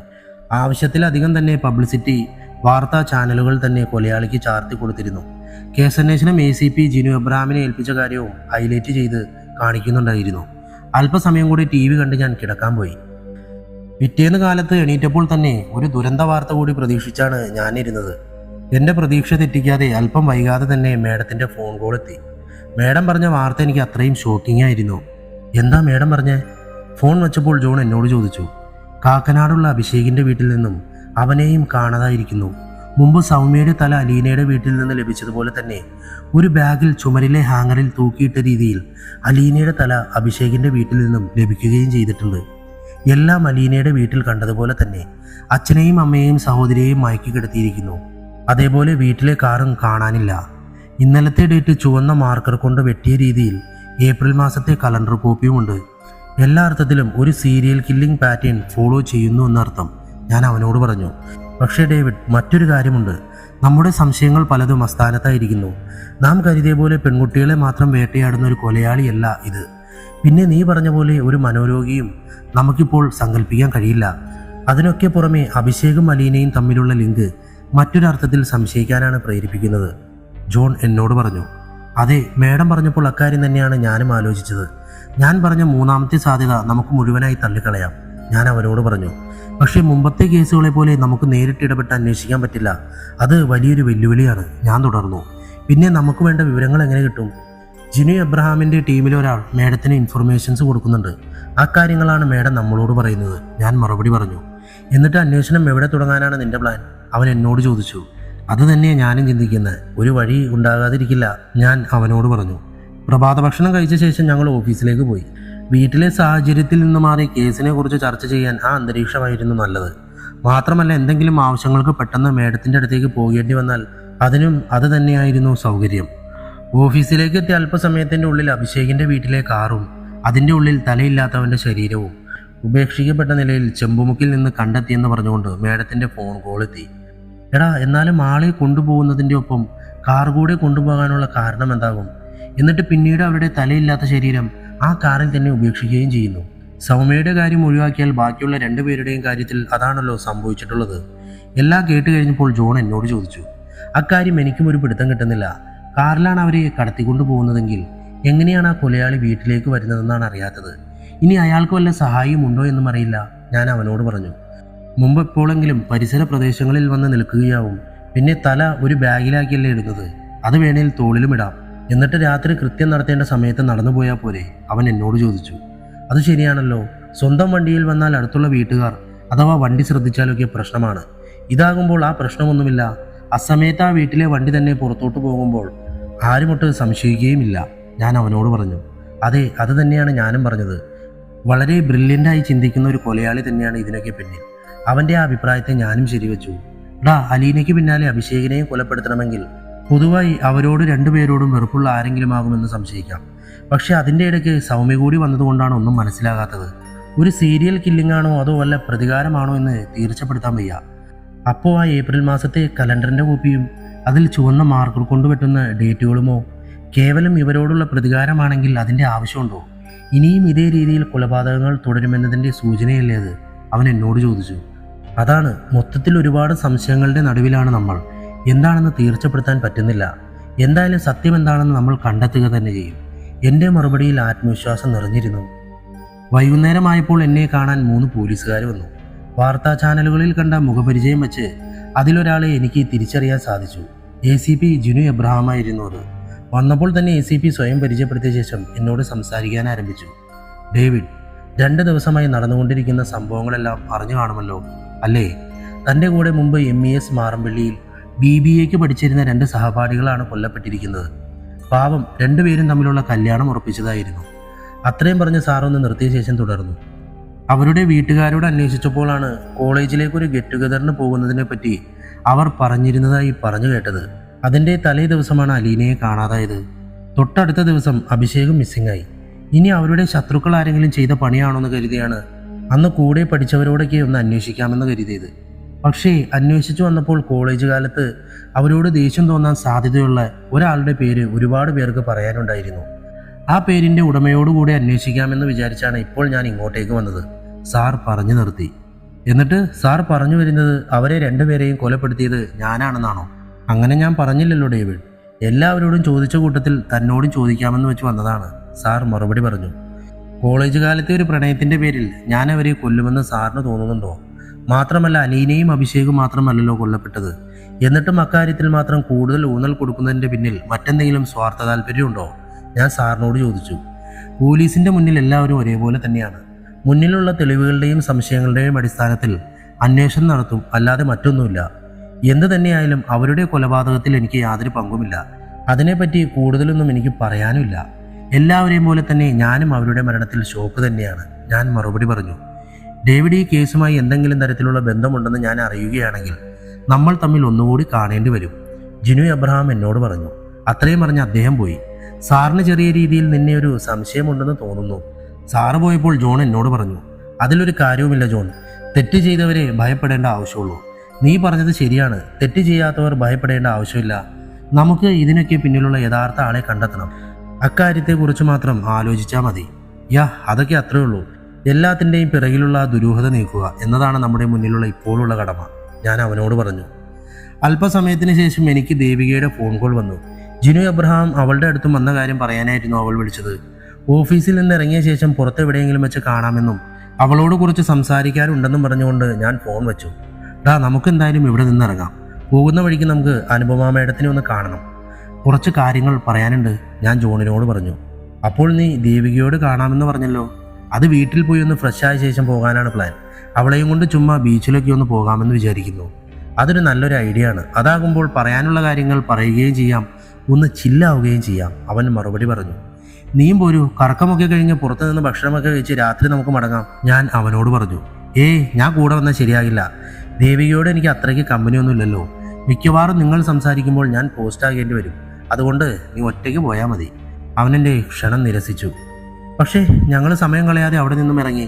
പോകുന്ന വഴി ഞങ്ങൾ അനുപമ മേഡത്തിൻ്റെ അടുത്തേക്ക് ഇറങ്ങി. ഡേവിഡ്, ഞാൻ നിന്നെ ഒന്ന് വിളിക്കണമെന്ന് കരുതി നിൽക്കുകയായിരുന്നു. എന്നെ കണ്ടപ്പോൾ മേഡം എന്നോട് പറഞ്ഞു. എന്തു പറ്റി മേഡം?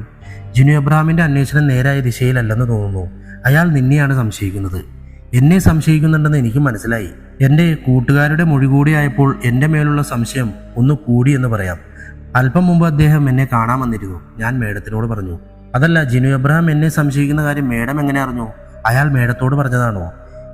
നേരിട്ടൊരു കാരണവശാലും കേസിൻ്റെ ഒരു കാര്യവും ഞാൻ അറിയില്ല. എൻ്റെ ഒരു സ്പൈ ഉണ്ട് ജിനു എബ്രഹാമിൻ്റെ ടീമിൽ. അങ്ങനെ അറിയുന്ന വിവരങ്ങളാണ് ഞാൻ നിങ്ങളോട് പറയുന്നത്, മേഡം മറുപടി പറഞ്ഞു. അങ്ങനെ. എന്തായാലും ഞാനിപ്പോൾ വന്നത് കേസിൻ്റെ കാര്യം പറയാൻ തന്നെയാണ്. അന്വേഷണത്തിൽ എന്തെങ്കിലും പുരോഗതി ഉണ്ടായോ? പുതുതായി എന്തെങ്കിലും ലീഡ്? മേഡം എന്നോട് ചോദിച്ചു. അഭിഷേക് കൂടെ കൊല്ലപ്പെട്ടത് പല സംശയങ്ങളെയും അസ്ഥാനത്താക്കിയിരിക്കുന്നു. പെൺകുട്ടികളെ ലക്ഷ്യം വെച്ചുള്ള ഒരു കൊലപാതക പരമ്പര അല്ലെന്ന് അതോടെ മനസ്സിലായി. മാത്രമല്ല, ആദ്യം കൊല്ലപ്പെട്ട 2 പേർ തമ്മിൽ പ്രത്യക്ഷത്തിൽ യാതൊരു ബന്ധവുമില്ലായിരുന്നു. എന്നാൽ അലീനയും അഭിഷേകും തമ്മിലുള്ള ബന്ധം മറ്റു പല സംശയങ്ങളിലേക്ക് കൂടെ നമ്മളെ നയിക്കുന്നുണ്ട്. അതേ സംശയം തന്നെയാണ് ജിനു എബ്രഹാമിനെ എന്നിലേക്ക് എത്തിച്ചതും, ഞാൻ മറുപടി പറഞ്ഞു. ഡേവിഡിനെ കൂടാതെ അവരോട് ശത്രുതയുള്ള മറ്റാരെങ്കിലും ഉണ്ടായിക്കൂടെ? അതും ഒരു സാധ്യത തന്നെയല്ലേ?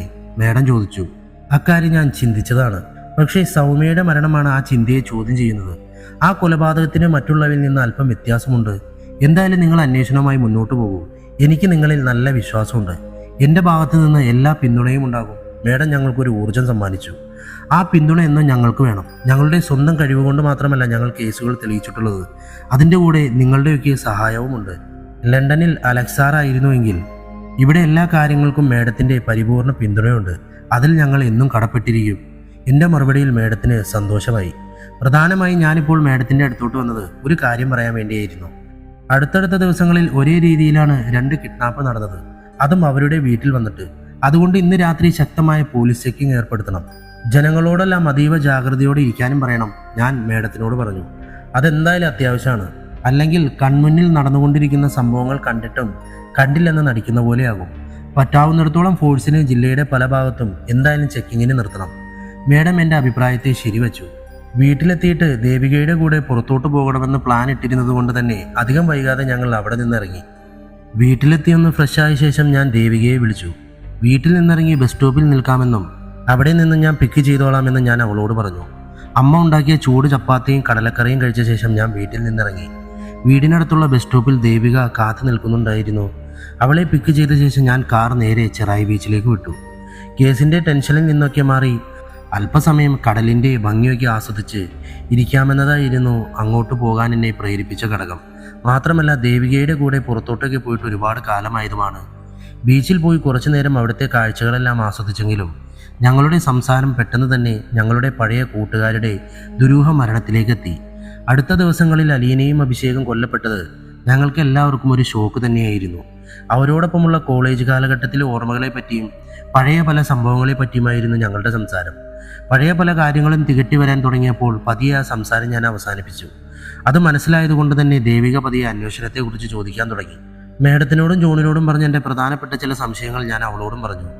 സൂര്യാസ്തമയ സമയമായപ്പോൾ ഞങ്ങൾ അവിടെ നിന്നും മടങ്ങാൻ തീരുമാനിച്ചു. വീട്ടിലേക്ക് തിരിച്ചു പോകാൻ നിന്നപ്പോഴാണ് ഒരു സിനിമയ്ക്ക് കയറിയാലോ എന്ന ആശയം ദേവിക മുന്നോട്ട് വെച്ചത്. എനിക്കും അതൊരു നല്ല ആശയമായി തോന്നി. പോകുന്ന വഴിക്ക് ഞങ്ങൾ കൈരളി ശ്രീ തിയേറ്ററിൽ 7 മണിയുടെ ഷോക്ക് കയറാൻ തീരുമാനിച്ചു. ലേറ്റാകുമെന്ന് 2 പേരും വീട്ടിൽ വിളിച്ചു പറഞ്ഞു. കുറച്ച് ദൈർഘ്യം കൂടുതലായതുകൊണ്ട് തന്നെ സിനിമ കഴിഞ്ഞപ്പോൾ 10 മണിയായിരുന്നു. സിനിമ കാണുന്ന സമയത്ത് ഫോൺ വൈബ്രേഷൻ പോലും ഒഴിവാക്കി സൈലൻ്റ് ആക്കി വെക്കുന്ന പതിവ് എനിക്കുണ്ടായിരുന്നു. സിനിമ കഴിഞ്ഞിറങ്ങി ഫോൺ എടുത്തപ്പോഴാണ് കുറേ മിസ്ഡ് കോൾ ഉള്ളതായി ശ്രദ്ധയിൽപ്പെട്ടത്.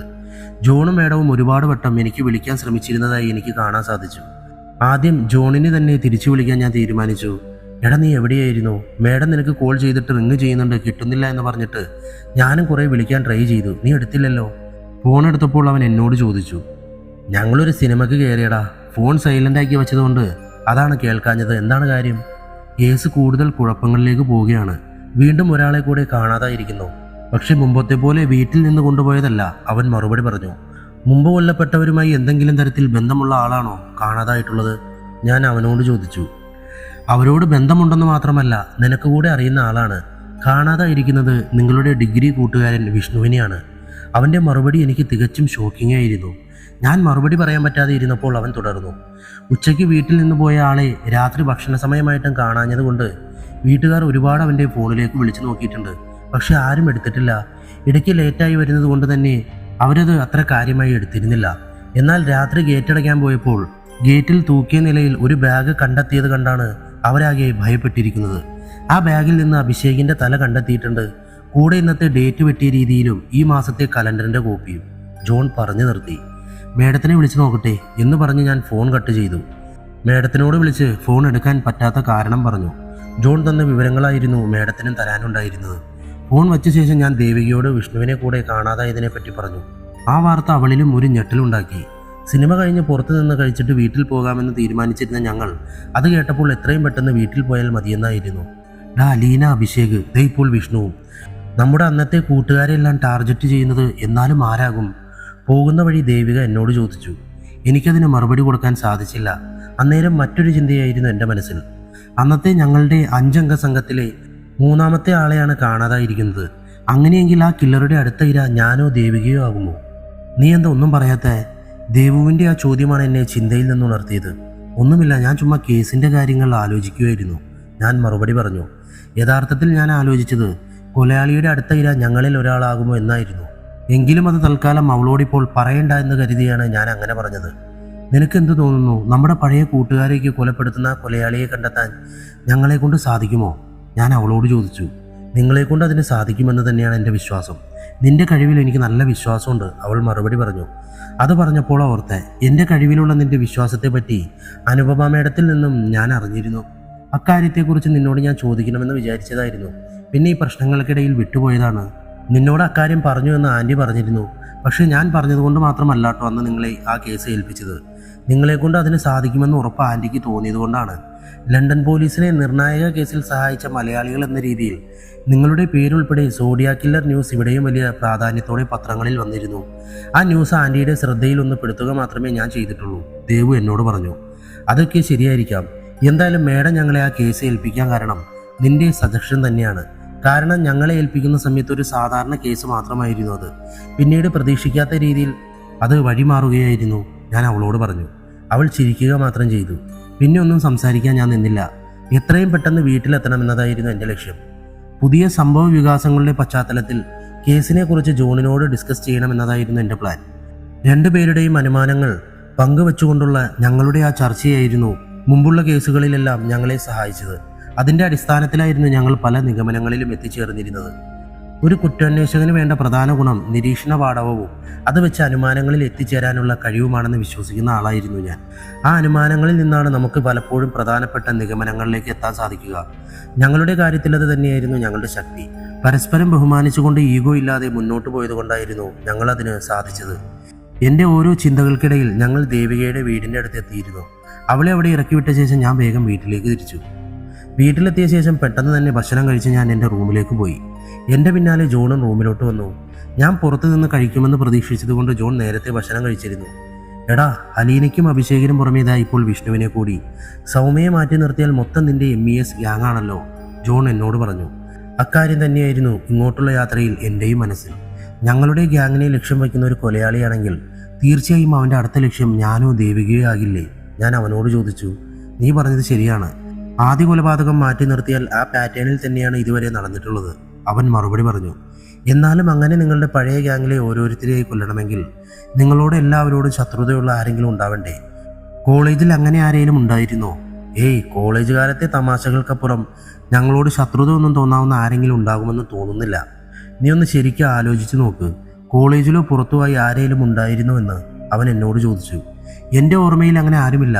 എന്തൊക്കെ പറഞ്ഞാലും കൊലയാളി ആരായാലും നല്ല ബുദ്ധിമാനാണ്. ഒരേ രീതിയിൽ 2 കൊലപാതകം നടത്തി അവൻ 3-ാം ദിവസം കൃത്യമായി കടത്തിക്കൊണ്ടുപോകുന്ന പദ്ധതി മാറ്റി. പോലീസ് ഒരുങ്ങിയിരിക്കാമെന്ന് അവന് നന്നായി അറിയാം. ഇപ്പോൾ വിഷ്ണുവിനെ കാണാതായത് സൗമ്യയെ കാണാതായ പോലെയാണ്. പകൽ സമയത്ത് വീട്ടിൽ നിന്ന് പോയ ആൾ വീട്ടിൽ തിരിച്ചെത്തിയിട്ടില്ല. അക്കാര്യം ഞാനും ചിന്തിച്ചു. അവൻ്റെ പ്ലാനുകളെല്ലാം ബുദ്ധിപരവും അതോടൊപ്പം ഭീകരവുമാണ്. പിന്നെ നിനക്ക് സൗമ്യയുടെ മരണത്തെക്കുറിച്ച് എന്ത് തോന്നുന്നു? അവൻ എന്നോട് ചോദിച്ചു. 3 സാധ്യതകൾ ഞാൻ കാണുന്നു.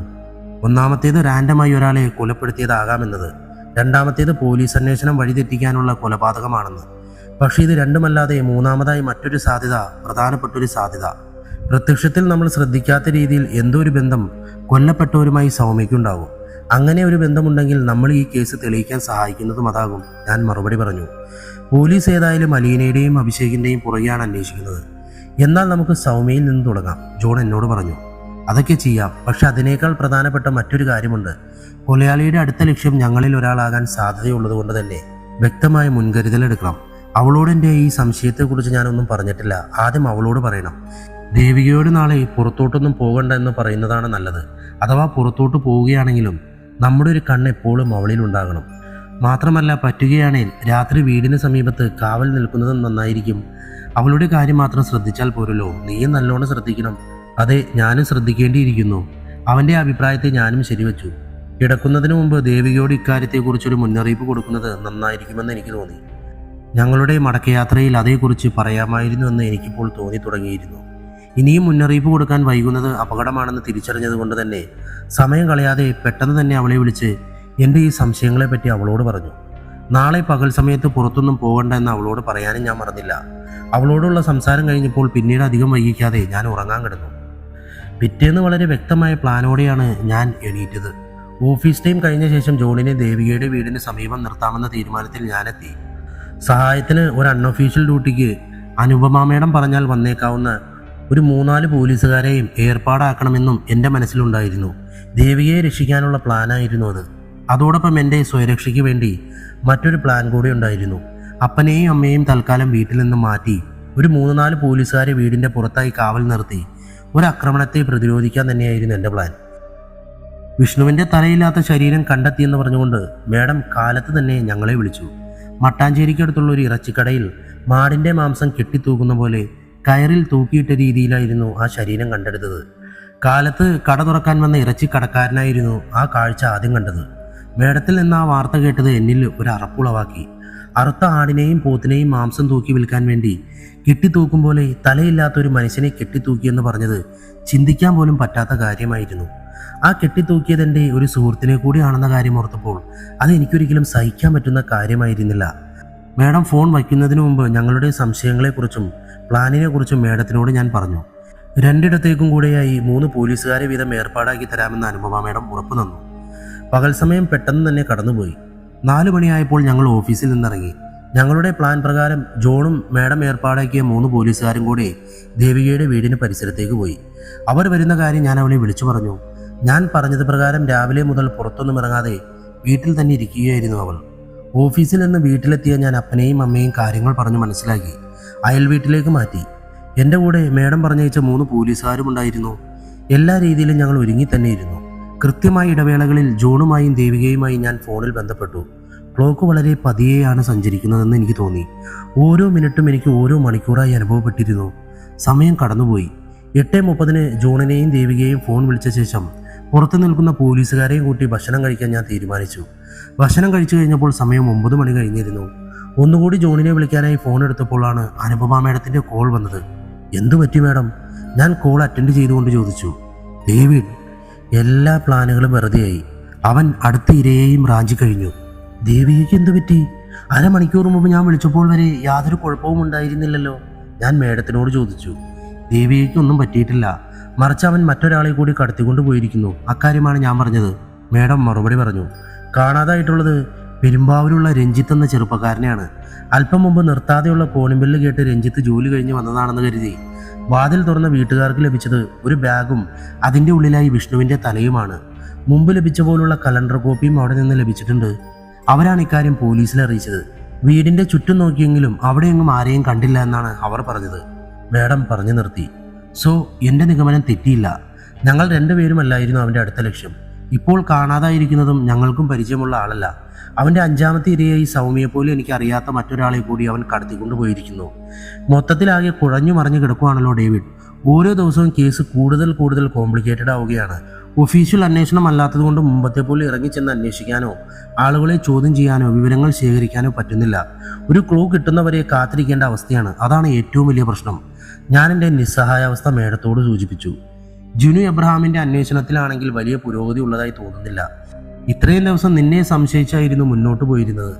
ഇനി എല്ലാം കൂടെ എങ്ങനെ കണക്ട് ചെയ്യുമെന്ന് കണ്ടറിയേണ്ട കാര്യമാണ്. വെറും ഒരു കൺസൾട്ടിംഗ് പ്രൈവറ്റ് ഡിറ്റക്റ്റീവ്സ് മാത്രമാണ് ഞങ്ങൾ. പോലീസിനെ കേസിൽ സഹായിക്കാൻ മാത്രമല്ലേ ഞങ്ങൾക്ക് പറ്റുകയുള്ളൂ. അല്ലാതെ നിങ്ങളുടെ പെർമിഷൻ ഇല്ലാതെ സംശയമുള്ളവരെ ഞങ്ങളുടെ ഇഷ്ടത്തിന് ചോദ്യം ചെയ്യാൻ ഞങ്ങൾക്ക് പറ്റില്ലല്ലോ. അല്ലെങ്കിൽ മുമ്പത്തെ പോലെ ഒഫീഷ്യലായി ഞങ്ങളെ കൂടി ഇൻവോൾവ് ചെയ്യിച്ച കേസാകണം. മേഡത്തിന് അക്കാര്യത്തിൽ എന്തെങ്കിലും ചെയ്യാൻ പറ്റുമെങ്കിൽ അത് നമുക്ക് എല്ലാവർക്കും ഗുണമായേനെ, ഞാൻ മേഡത്തിനോട് പറഞ്ഞു.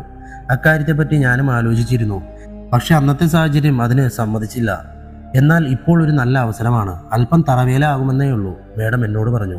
എന്താണ് മേഡം ഉദ്ദേശിക്കുന്നത്? കാര്യം വളരെ സിമ്പിളാണ്. ഇപ്പോഴുള്ള അന്വേഷണ ഉദ്യോഗസ്ഥരെ മാറ്റാൻ ഈ അവസരത്തിൽ സാധിക്കുക പത്രക്കാർക്കും TV-കാർക്കുമാണ്. അത് നമ്മൾ മുതലെടുക്കണം. അന്വേഷണം നേരായ രീതിയിലല്ല നടക്കുന്നതെന്നും കൊലപാതക പരമ്പര തുടരുകയാണെന്നും ഇപ്പോൾ അന്വേഷിക്കുന്നവരെ കൊണ്ട് യാതൊന്നും സാധിക്കുന്നില്ല എന്നുമൊക്കെ പറഞ്ഞുകൊണ്ട് ഏതെങ്കിലും ഒരു ചാനൽ ഒരു റിപ്പോർട്ട് കൊടുത്താൽ മതി. ബാക്കി ചാനലുകൾ അത് ഏറ്റുപിടിച്ചോളും. ഇങ്ങനെയൊരു വാർത്ത ഈ അവസരത്തിൽ പടർന്നാൽ ഇപ്പോൾ ഉള്ളവരെ മാറ്റേണ്ട അവസ്ഥയിലേക്ക് തന്നെ കാര്യങ്ങൾ എത്തിച്ചേരും. അങ്ങനെ ഒരു അവസ്ഥ വന്നാൽ നിങ്ങളെ കൺസൾട്ടിംഗ് ഡിറ്റക്റ്റീവായി കൂടെ കൂട്ടാൻ എനിക്ക് യാതൊരു ബുദ്ധിമുട്ടും ഉണ്ടാവില്ല. അതിനാൽ ആദ്യത്തെ ഒരു തിരി കൊളുത്തേണ്ട കാര്യം ഞാനേറ്റു. ഒരു പ്രധാനപ്പെട്ട പത്രത്തിന്റെ റിപ്പോർട്ടർ ആതിരാകൃഷ്ണൻ എൻ്റെ വളരെ അടുത്ത സുഹൃത്താണ്. അവൾ വിചാരിച്ചാൽ കാര്യങ്ങൾ വേണ്ട പോലെ നടക്കും. മേഡം പറഞ്ഞു നിർത്തി. മേഡം കൊള്ളാലോ, നല്ല കിടിലം ബുദ്ധിയാണല്ലോ. ഈ രാഷ്ട്രീയക്കാരുടെയും പത്രക്കാരുടെയും ഒക്കെ ഇടയിൽ ജീവിക്കുന്നതല്ലേ, ഇങ്ങനെ കുറേ തറവേലകൾ നമ്മൾ താനേ കണ്ടുപഠിച്ചോളും, മേഡം മറുപടി പറഞ്ഞു. അപ്പോൾ ശരി മേഡം, ഞാൻ ജോണിനെ വിളിക്കട്ടെ. കേസിനെ കുറിച്ച് നന്നായി പഠിച്ചിട്ട് നാളെ ഞങ്ങൾ വിവരം പറയാം. കോള് കട്ട് ചെയ്ത ശേഷം ഞാൻ ജോണിനെ വിളിച്ച് കാര്യം പറഞ്ഞു. പോലീസുകാരെ തൽക്കാലം അവിടെ തന്നെ നിർത്തി അവനോട് പെട്ടെന്ന് തന്നെ വീട്ടിലേക്ക് വരാനും പറഞ്ഞു. അതിനുശേഷം ദേവികയെ വിളിച്ചിട്ട് നടന്ന സംഭവങ്ങൾ വിവരിച്ചു. സമയം ഒരുപാട് വൈകിയതിനാൽ പിന്നെ അപ്പനെയും അമ്മയെയും വീട്ടിലേക്ക് കൂട്ടിക്കൊണ്ടുവരാൻ നിന്നില്ല. ഏതായാലും നേരം പുലർന്ന ശേഷം കൊണ്ടുവരാമെന്ന് തീരുമാനിച്ചു. പക്ഷെ അവരോട് നടന്ന സംഭവങ്ങളെക്കുറിച്ച് പറഞ്ഞില്ലെങ്കിൽ എന്തായി എന്നറിയാൻ രാത്രി ഇടയ്ക്കിടയ്ക്ക് ഫോൺ വരാൻ സാധ്യതയുള്ളതുകൊണ്ട് പേടിക്കുന്ന പോലെ ഒന്നും സംഭവിച്ചില്ല എന്ന് വിളിച്ചു പറഞ്ഞു. കാലത്തിന് ഇങ്ങോട്ട് വന്നാൽ മതിയെന്ന് പറയാനും ഞാൻ മറന്നില്ല. വീടിന് ചുറ്റും കാവൽ നിന്നിരുന്ന പോലീസുകാരെ പറഞ്ഞു വിടാനും ഞാൻ നിന്നില്ല. ഞങ്ങളുടെ പ്ലാനിനെ കുറിച്ച് അറിഞ്ഞതുകൊണ്ട് ഞങ്ങളെ ഒഴിവാക്കിക്കൊണ്ട് മറ്റൊരാളെ കടത്തിക്കൊണ്ടുപോയി ഞങ്ങളുടെ ശ്രദ്ധ തിരിക്കാനുള്ള ശ്രമമാണോ അതെന്ന് ഒരു സംശയമുണ്ടായിരുന്നു. അതുകൊണ്ട് തന്നെയായിരുന്നു ദേവികയുടെ വീടിന് കാവൽ നിന്നിരുന്ന പോലീസുകാരെ പറഞ്ഞു വിടാനും ഞാൻ നിൽക്കാതിരുന്നത്. ഒരു മുൻകരുതൽ എന്ന രീതിയിൽ ഒരു ദിവസം കൂടി അവരെ കാവൽ നിർത്തുന്നത് നല്ലതായിരിക്കുമെന്ന് എനിക്ക് തോന്നി. അല്പസമയത്തിന് ശേഷം ദേവികയുടെ വീട്ടിൽ നിന്ന് ജോൺ മടങ്ങിയെത്തി. ഞങ്ങൾ പ്രതീക്ഷിച്ചതിന് വിഭിന്നമായി ഉണ്ടായ ഈ സംഭവം അവനെയും കൂടുതൽ സംശയങ്ങളിലേക്ക് നയിച്ചിരുന്നു. കേവലം ഞങ്ങളുടെ ഗ്യാങ്ങിനെ മാത്രം ലക്ഷ്യം വയ്ക്കുന്നതല്ലാതെ മറ്റെന്തോ കാരണമാണ് തിരോധാനങ്ങൾക്കും പിന്നീടുള്ള കൊലപാതകങ്ങൾക്കും കാരണമെന്നായിരുന്നു അവൻ വിശ്വസിച്ചിരുന്നത്. അക്കാര്യം അവൻ എന്നോട് പറയുകയും ചെയ്തു. എനിക്ക് ആ കാരണത്തെക്കുറിച്ച് ഒന്നും അറിയാത്തത് ഞാൻ ഇൻവോൾവ് ചെയ്യാത്ത എന്തോ സംഭവമായതുകൊണ്ടാണെന്നോ അതിനാൽ തന്നെ ഞാൻ ഭയപ്പെടേണ്ടതില്ല എന്നുമായിരുന്നു അവൻ്റെ വാദം. അവൻ പറയുന്നതിൽ അല്പം കാര്യമുണ്ടെന്ന് എനിക്ക് തോന്നി. എനിക്കറിയാത്ത മറ്റുള്ളവരെ കണക്ട് ചെയ്യുന്ന എന്തോ ഒരു സംഭവം ഇതിനൊക്കെ പുറകിലുണ്ടായിരിക്കും. അതിൽ ദേവിക കൂടി ഇൻവോൾവ് ആണോ എന്നത് മാത്രമായിരുന്നു അപ്പോൾ എൻ്റെ മനസ്സിൽ തോന്നിയത്. അങ്ങനെ ആകാതിരിക്കട്ടെ എന്ന് ഞാൻ മനസ്സുകൊണ്ട് ആഗ്രഹിച്ചു. കാരണം ഇത്ര ക്രൂരമായി അവൾ കൊല്ലപ്പെടുന്നതിനെക്കുറിച്ച് എനിക്ക് ചിന്തിക്കാനേ സാധിക്കുമായിരുന്നില്ല. കിടന്നെങ്കിലും എനിക്ക് ഉറങ്ങാനേ സാധിച്ചിരുന്നില്ല. പല ചിന്തകൾ എൻ്റെ മനസ്സിനെ ആകെ പിടിച്ചുലച്ചിരുന്നു. അങ്ങനെ രാത്രിയുടെ യാമങ്ങളിൽ എപ്പോഴോ ഞാൻ ഉറക്കത്തിലേക്ക് വഴുതി വീണു. രാവിലെ കോടിമ്പെല്ല് കേട്ടാണ് ഞാൻ ഉറക്കമുണർന്നത്. സമയം അപ്പോൾ 8 കഴിഞ്ഞിരുന്നു. അപ്പനും അമ്മയും വന്നതായിരിക്കുമെന്ന് അറിയാവുന്നത് കൊണ്ട് തന്നെ വാതിൽ തുറന്നു കൊടുക്കാനായി ഞാൻ ബെഡിൽ നിന്ന് എണീറ്റു. ജോൺ മുമ്പ് എണീറ്റിട്ടുണ്ടായിരുന്നു. ഞാൻ താഴെ ഇറങ്ങിയപ്പോഴേക്കും അവൻ അവർക്ക് വാതിൽ തുറന്നു കൊടുത്തു. ഒരു ഗ്ലാസ് ചായയും എടുത്ത് ഞാൻ TV-യുടെ മുന്നിൽ വന്നിരുന്നു. ന്യൂസിൽ നിറയെ നടന്നുകൊണ്ടിരിക്കുന്ന കൊലപാതക പരമ്പരയെ പറ്റിയുള്ള വാർത്തകളും ചർച്ചകളും തന്നെയായിരുന്നു. അന്വേഷണ ഉദ്യോഗസ്ഥരുടെ തണുപ്പൻ സമീപനത്തെപ്പറ്റി കുറ്റപ്പെടുത്തിയും കൊലപാതക പരമ്പര തുടർന്നുകൊണ്ടിരിക്കുന്നതിനെ പറ്റിയൊക്കെയായിരുന്നു എല്ലാ ചാനലുകളിലും. മാഡം ഇന്നലെ എന്നോട് പറഞ്ഞ പ്രകാരമുള്ള പണി തുടങ്ങിയെന്ന് എനിക്ക് മനസ്സിലായി. കുറച്ചു കഴിഞ്ഞപ്പോൾ ജോണും എൻ്റെ അടുത്തേക്ക് വന്നിരുന്നു. എല്ലാവരും തകർക്കുവാണല്ലോ, മിക്കവാറും അന്വേഷണം ജിനു എബ്രഹാമിൽ നിന്ന് പോകാനുള്ള എല്ലാ സാധ്യതയും കാണുന്നുണ്ട്. വാർത്ത കണ്ടപ്പോൾ ജോൺ എന്നോട് പറഞ്ഞു, അത് തന്നെയാണല്ലോ നമ്മളുടെയും ആവശ്യം. മുമ്പത്തെ പോലെ അന്വേഷണം അനുപമ മേഡത്തിൻ്റെ കയ്യിലെത്തിയാൽ പിന്നെ നമുക്ക് ഇപ്പോഴുള്ള അൺഒഫീഷ്യൽ അന്വേഷണം ഒഫീഷ്യലായി നടത്താൻ പറ്റും. മുമ്പത്തെ കേസിലെ പോലെ അത് നമ്മളെ സഹായിക്കും. ഞാൻ അവനോട് മറുപടി പറഞ്ഞു. എന്തായാലും മേഡം ഇന്നലെ പറഞ്ഞപ്പോൾ ഇത്രത്തോളം ഞാൻ പ്രതീക്ഷിച്ചില്ല. ഞാൻ കൂട്ടിച്ചേർത്തു, അത് മേഡം അങ്ങനെ പറഞ്ഞില്ലേലും 1-2 പേര് കൂടെ കൊല്ലപ്പെട്ടാൽ ചാനലുകൾ തന്നെ അന്വേഷണത്തെ കുറ്റപ്പെടുത്തുമായിരുന്നു. മേഡം പറഞ്ഞതുകൊണ്ട് അല്പം നേരത്തെ ആയെന്നേ ഉള്ളൂ. ഇനി നമ്മുടെ അന്വേഷണം സ്ലോ ആയാൽ ഇവർ നമ്മളെയും കുറ്റപ്പെടുത്തും. വാർത്തയാണ് അവരെ സംബന്ധിച്ച് പ്രധാനം, വ്യക്തികളല്ല. അവൻ മറുപടി പറഞ്ഞു. ശരിയാ, അതാണല്ലോ അവരുടെ ജോലി. എല്ലാ ദിവസവും ചർച്ച ചെയ്യാൻ ഓരോ വിഷയം ലഭിക്കുക എന്നതാണല്ലോ അവർക്ക് പ്രധാനം. ഞാനും അവൻ്റെ അഭിപ്രായത്തെ ശരിവെച്ചു. അല്പസമയം കൂടി കഴിഞ്ഞപ്പോൾ അനുപമ മേഡത്തിൻ്റെ കോൾ വന്നു. ജില്ലാ പോലീസ് മേധാവി 10 മണിക്കൊരു മീറ്റിംഗ് വിളിച്ചു ചേർത്ത കാര്യം പറയാനായിരുന്നു അത്. മിക്കവാറും അന്വേഷണം പുതിയ ടീമിനെ ഏൽപ്പിക്കാൻ തന്നെയാകുമെന്നത് മേഡത്തിന് ഉറപ്പായിരുന്നു. മേഡത്തിൻ്റെ സംസാരത്തിൽ താൻ വിചാരിച്ച കാര്യങ്ങൾ അതേപോലെ നടന്നതിലുള്ള സന്തോഷം പ്രകടമായിരുന്നു. എന്നെ മേഡം സഹായത്തിന് കൂട്ടുമെന്നറിയാവുന്നതുകൊണ്ട് തന്നെ അന്ന് അഭിഷേകിൻ്റെ താല്പര്യപ്രകാരമാണ് മേഡത്തിന് ഈ കേസിൽ യാതൊരു പരിഗണനയും കൊടുക്കാതിരുന്നതെന്ന് ഞങ്ങൾക്കറിയാമായിരുന്നു. എന്നാൽ ഇപ്പോഴുള്ള അവസരത്തിൽ കേസ് അന്വേഷണം ക്രൈംബ്രാഞ്ചിൽ നിന്ന് മാറുകയാണെങ്കിൽ മീഡിയ സപ്പോർട്ടുള്ള അനുപമ മേഡത്തിലേക്ക് തന്നെ കേസ് എത്തുമെന്ന് എനിക്കറിയാമായിരുന്നു. എന്തായാലും എൻ്റെ പ്രതീക്ഷ തെറ്റിയില്ല. ഇപ്പോഴുള്ള അന്വേഷണ ഉദ്യോഗസ്ഥരെ മാറ്റി മേഡത്തിനെ അന്വേഷണ ചുമതല ഏൽപ്പിച്ചുകൊണ്ട് ആ മീറ്റിംഗ് പിരിഞ്ഞു. മീറ്റിംഗിന് ശേഷം ഉടനെ തന്നെ ഒരു വാർത്താ സമ്മേളനം വിളിച്ചു ചേർത്ത് അന്വേഷണം അനുപമ മേഡത്തെ ഏൽപ്പിച്ചതുമായി ബന്ധപ്പെട്ട് ഒരു ഒഫീഷ്യൽ കൺഫർമേഷൻ ജില്ലാ പോലീസ് മേധാവി മാധ്യമങ്ങൾക്ക് കൊടുത്തു. ഞങ്ങൾ ലൈവായി TV-യിൽ അത് കണ്ടുകൊണ്ടിരിക്കുകയായിരുന്നു. മാധ്യമങ്ങളുടെ ചോദ്യത്തിന് പിന്നീട് മേഡമായിരുന്നു മറുപടി കൊടുത്തത്. പെൺകുട്ടിയുടെ തിരോധാന കേസിലെ പോലെ തന്നെ ഞങ്ങളുടെ സഹായം തേടുന്നുണ്ടോ എന്ന ചോദ്യത്തിന് ആവശ്യമായ സഹായങ്ങളെല്ലാം തേടുമെന്നായിരുന്നു മേഡത്തിൻ്റെ മറുപടി. അവർ 2 പേരും നല്ല കഴിവുള്ള 2 കൺസൾട്ടിംഗ് ഡിറ്റക്റ്റീവ്സാണ്. അവർക്കില്ലാത്തത് പോലീസിനെ പോലെ ഒരു ഫോഴ്സാണ്. അത് നമ്മളവർക്ക് പ്രൊവൈഡ് ചെയ്തു കൊടുക്കും. അവരുടേതായ നിഗമനങ്ങളും നമ്മുടെ സഹായവും കൂടെ ആയാൽ കേസ് തെളിയിക്കാൻ നമുക്ക് എളുപ്പവുമാണ്. അതിൽ ഞങ്ങൾ കുറച്ചിലൊന്നും കാണുന്നില്ല. പരമപ്രധാനമായ ലക്ഷ്യം കേസ് തെളിയിക്കുക എന്നത് തന്നെയാണ്. മേഡത്തിൻ്റെ ഞങ്ങളെക്കുറിച്ചുള്ള വാക്കുകൾ TV-യിലൂടെ കേട്ടപ്പോൾ ഞങ്ങൾക്ക് ഒരുപാട് അഭിമാനം തോന്നി. അന്വേഷണത്തിലിപ്പോൾ ഞങ്ങൾ കൂടെ പങ്കാളികളായതിനാൽ അവസാനത്തെ സംഭവത്തിൽ നിന്ന് തുടങ്ങാൻ ഞാൻ തീരുമാനിച്ചു. ഞങ്ങൾ എന്തായാലും ഏറ്റവും അവസാനം കൊലയാളി വന്ന സ്ഥലമൊന്ന് സന്ദർശിക്കാൻ ഞാൻ തീരുമാനിച്ചു. ഒട്ടും സമയം കളയാതെ ഞങ്ങൾ അങ്ങോട്ടേക്ക് തിരിക്കുകയും ചെയ്തു. ജോണായിരുന്നു കാർ ഓടിച്ചിരുന്നത്. കാലത്ത് 11 കഴിഞ്ഞിട്ടും തലയില്ലാത്ത ശരീരം എവിടെയും കണ്ടെത്തിയതായി യാതൊരു വിവരവും കിട്ടിയിരുന്നില്ല. എന്താണ് ഇന്ന് ഇത്ര വൈകിട്ടും അതിനെക്കുറിച്ചും ഒന്നും കേൾക്കാത്തതെന്നാണ് അങ്ങോട്ടേക്കുള്ള യാത്രക്കിടയിൽ ഞാൻ ചിന്തിച്ചത്. അങ്ങനെ ഇരിക്കുമ്പോഴാണ് മേഡം വിളിച്ചത്. കലൂരിലെ ഒരു കടയ്ക്ക് പിറകിൽ വേസ്റ്റ് കൂട്ടിയെടുത്തു നിന്നും ഒരു കവറിൽ കുറേ കഷ്ണങ്ങളായ നിലയിൽ ഒരു മനുഷ്യൻ്റെ ശരീരഭാഗങ്ങൾ കണ്ടെത്തിയിട്ടുണ്ടെന്ന് പറഞ്ഞാണ് മേഡം വിളിച്ചത്. ആരും അധികം ശ്രദ്ധിക്കാത്ത സ്ഥലമാണെന്നതും തെരുവു പട്ടികൾ അവിടെ നിന്ന് നിർത്താതെ കുരയ്ക്കുന്നതും അവിടെ ചുറ്റിപ്പറ്റി നിൽക്കുന്നതും കണ്ട് സമീപവാസികൾ വന്ന് നോക്കിയപ്പോഴാണ് ആ കവർ കണ്ടെത്തിയതെന്നും മേഡം കൂട്ടിച്ചേർത്തു. മേഡം പറഞ്ഞതിനെക്കുറിച്ച് ആലോചിച്ചപ്പോൾ തന്നെ എനിക്ക് ഛർദ്ദിക്കാനാണ് തോന്നിയത്. ഓരോ കൊലപാതകം കഴിയുന്തോറും ക്രൂരത കൂടിക്കൊണ്ടിരിക്കുകയാണെന്ന ചിന്ത എന്നിലൊരു ഞെട്ടൽ ഉളവാക്കി. ഞങ്ങൾ രഞ്ജിത്തിൻ്റെ വീട്ടിലേക്ക് പോവുകയാണെന്ന കാര്യം ഞാൻ മേഡത്തോട് പറഞ്ഞു. മേഡത്തിൻ്റെ ഫോൺ വെച്ച് കുറച്ച് കഴിഞ്ഞപ്പോഴേക്കും ഞങ്ങൾ അവിടെ എത്തി. ബോഡി കിട്ടിയ വിവരം അവരോട് പറയാൻ എനിക്ക് തോന്നിയില്ല. അവരോട് ഇന്നലത്തെ സംഭവങ്ങളെക്കുറിച്ച് ഞാൻ വിശദമായി ചോദിച്ചറിഞ്ഞു. മേഡത്തിൽ നിന്നറിഞ്ഞത് തന്നെയായിരുന്നു അവർക്ക് പറയാനുണ്ടായിരുന്നത്. ഞാൻ വീടിന് പുറത്തൊക്കെ നന്നായി പരിശോധിച്ചെങ്കിലും ഒന്നും തന്നെ കണ്ടെത്താൻ കഴിഞ്ഞില്ല. ഒടുവിൽ നിരാശനായി അവിടെ നിന്നും ഇറങ്ങി തിരിച്ച് മടങ്ങാൻ നിൽക്കുമ്പോഴാണ് ആ കാഴ്ച എൻ്റെ കണ്ണിൽപ്പെട്ടത്. രഞ്ജിത്തിൻ്റെ വീടിന് ഓപ്പോസിറ്റുള്ള വീട്ടിലെ ഗേറ്റിൽ ഒരു CCTV ക്യാമറയുണ്ടായിരുന്നു. ഞാൻ ഉടൻ തന്നെ ജോണിനെയും കൂട്ടി അങ്ങോട്ടേക്ക് പോയി. കോളിംഗ് ബെല്ലടിച്ചപ്പോൾ തന്നെ ഒരു മധ്യവയസ്കമെന്ന് വാതിൽ തുറന്നു. ഞങ്ങൾ ആരാണെന്നുള്ള കാര്യം ഞാൻ അയാളോട് പറഞ്ഞു. പുറത്തുള്ള CCTV വർക്കിംഗ് ആണോ? ഞാൻ അയാളോട് ചോദിച്ചു. അതെ, കുറച്ചു കാലം മുമ്പ് ഈ ഭാഗത്ത് നന്നായി കള്ളന്മാരുടെ ശല്യമുണ്ടായിരുന്നു, അന്ന് വെച്ചതാ, അയാൾ മറുപടി പറഞ്ഞു. എന്നാൽ ഞങ്ങൾക്ക് ഇന്നലെ രാത്രിയിലെ കുറച്ച് വിഷ്വൽസ് ആവശ്യമുണ്ട്, ഞാൻ അയാളോട് പറഞ്ഞു. അതിനെന്താ, അകത്തേക്ക് പോരും, ഞാൻ കാണിക്കാം. വീട്ടിലെ സിസ്റ്റത്തിൽ വിഷ്വൽസ് കിട്ടുന്ന പോലെയായിരുന്നു അത് സെറ്റപ്പ് ചെയ്തിരുന്നത്. അതിൽ ഇന്നലെ രാത്രിയിലെ വിഷ്വൽസ് ഞാൻ ചെക്ക് ചെയ്തു. രാത്രി 8:44 വിഷ്വലിൽ ദേഹമാസകലം ഒരു കോട്ട് ധരിച്ച ഒരാൾ അപ്പുറത്തെ വീടിൻ്റെ അടുത്തേക്ക് നടക്കുന്നതായിരുന്നു. മുഖത്ത് ചെകുത്താൻ്റെ പോലുള്ള മാസ്ക് വെച്ച ആ വ്യക്തിയുടെ പുറത്ത് ഒരു ബാഗും ഉണ്ടായിരുന്നു. 8:45 വിഷ്വൽ അതേ വ്യക്തി കുറച്ച് സ്പീഡിൽ അവിടെ നിന്ന് ഇറങ്ങുന്നതും ഉണ്ടായിരുന്നു. അത് തന്നെയാണ് ഞങ്ങൾ തേടിക്കൊണ്ടിരുന്ന വ്യക്തിയെന്ന് ഞാൻ ഉറപ്പിച്ചു. ആ വിഷ്വൽ ഫോണിലേക്ക് കയറ്റി ഞങ്ങൾ അവിടെ നിന്നിറങ്ങി. CCTV വിഷ്വൽ കൊണ്ടൊന്നും ഒരു കാര്യവും ഉണ്ടായില്ലല്ലോ. അവൻ ആരാണെന്നുള്ളൊരു ക്ലൂവും അതിൽ നിന്ന് കിട്ടിയില്ല, ജോൺ നിരാശയോടെ പറഞ്ഞു. ആര് പറഞ്ഞു ക്ലൂ കിട്ടിയില്ലെന്ന്? ഏറ്റവും പ്രധാനപ്പെട്ട ഒരു ക്ലൂ തന്നെ കിട്ടി, ഞാൻ അവനോട് പറഞ്ഞു. എന്ത് ക്ലൂ? അവൻ ആശ്ചര്യത്തോടെ ചോദിച്ചു. നീ ആ നടത്തം ശ്രദ്ധിച്ചോ? സൂക്ഷ്മമായി നിരീക്ഷിച്ചാൽ ആണുങ്ങളുടെയും പെണ്ണുങ്ങളുടെയും നടത്തത്തിൽ പ്രകടമായ വ്യത്യാസം നമുക്ക് തിരിച്ചറിയാം. അതേപോലെ ആ മാസ്ക് ധരിച്ചാൽ ചെറിയ മുഖമുള്ള ഒരാളാണ് അത് ധരിച്ചിരിക്കുന്നതെന്ന് മനസ്സിലാക്കാം. സോ ഐ തിങ്ക് കില്ലർ ഒരു ആണല്ല, ഒരു പെണ്ണാണ്. എന്ത്? അപ്പോൾ ഇതൊക്കെ ചെയ്തു കൂട്ടുന്നത് പെണ്ണാണോ? ജോൺ എന്നോട് ചോദിച്ചു. അതെ, ഈ വീഡിയോയിൽ കാണുന്ന മുഖം മൂടി വെച്ച വ്യക്തി ഒരു സ്ത്രീയാണെന്ന് തന്നെയാണെന്നാണ് എനിക്ക് തോന്നുന്നത്, ഞാൻ മറുപടി പറഞ്ഞു. 2 പെൺകുട്ടികളുടെയും 3 പയ്യന്മാരുടെയും ഉൾപ്പെടെ 5ാമത്തെ കൊലപാതകമാണ് ഇപ്പോൾ നടന്നത്. ഇത്രയും പേരെ ഇത്ര ക്രൂരമായി കൊലപ്പെടുത്തിയത് ഒരു പെണ്ണാണെന്ന് വിശ്വസിക്കാൻ പറ്റുന്നില്ല. ജോൺ, കുറ്റകൃത്യങ്ങളുടെ കാര്യത്തിൽ സ്ത്രീ പുരുഷ വ്യത്യാസമോ പ്രായവ്യത്യാസമോ ഒന്നും തന്നെയില്ല. സീരിയൽ കില്ലേഴ്സിൽ തന്നെ ഒരുപാട് സ്ത്രീകളുണ്ടായിട്ടുണ്ട്. എന്തിനേറെ പറയുന്നു, സൈനൈഡ് കൊടുത്ത് ഭർത്താവിനെയും കുട്ടിയെയും കുടുംബക്കാരെയും നമ്മുടെ ഈ കേരളത്തിൽ തന്നെ ഒരു സ്ത്രീ കൊലപ്പെടുത്തിയതായി ബന്ധപ്പെട്ട വാർത്ത ഈ ഇടയ്ക്കല്ലേ നമ്മൾ വായിച്ചത്? ശരിയാണ്, വിശ്വസിക്കാൻ പറ്റാത്ത കാര്യങ്ങളാണല്ലോ നമ്മൾ ദിവസേന കേട്ടുകൊണ്ടിരിക്കുന്നതല്ലേ. കൊല്ലപ്പെട്ടവരിൽ 3 പേർ തമ്മിൽ ബന്ധമുള്ളവരും അല്ലാത്തവർ അവരുമായി പ്രത്യക്ഷത്തിൽ യാതൊരു ബന്ധവുമില്ലാത്തവരാണ്.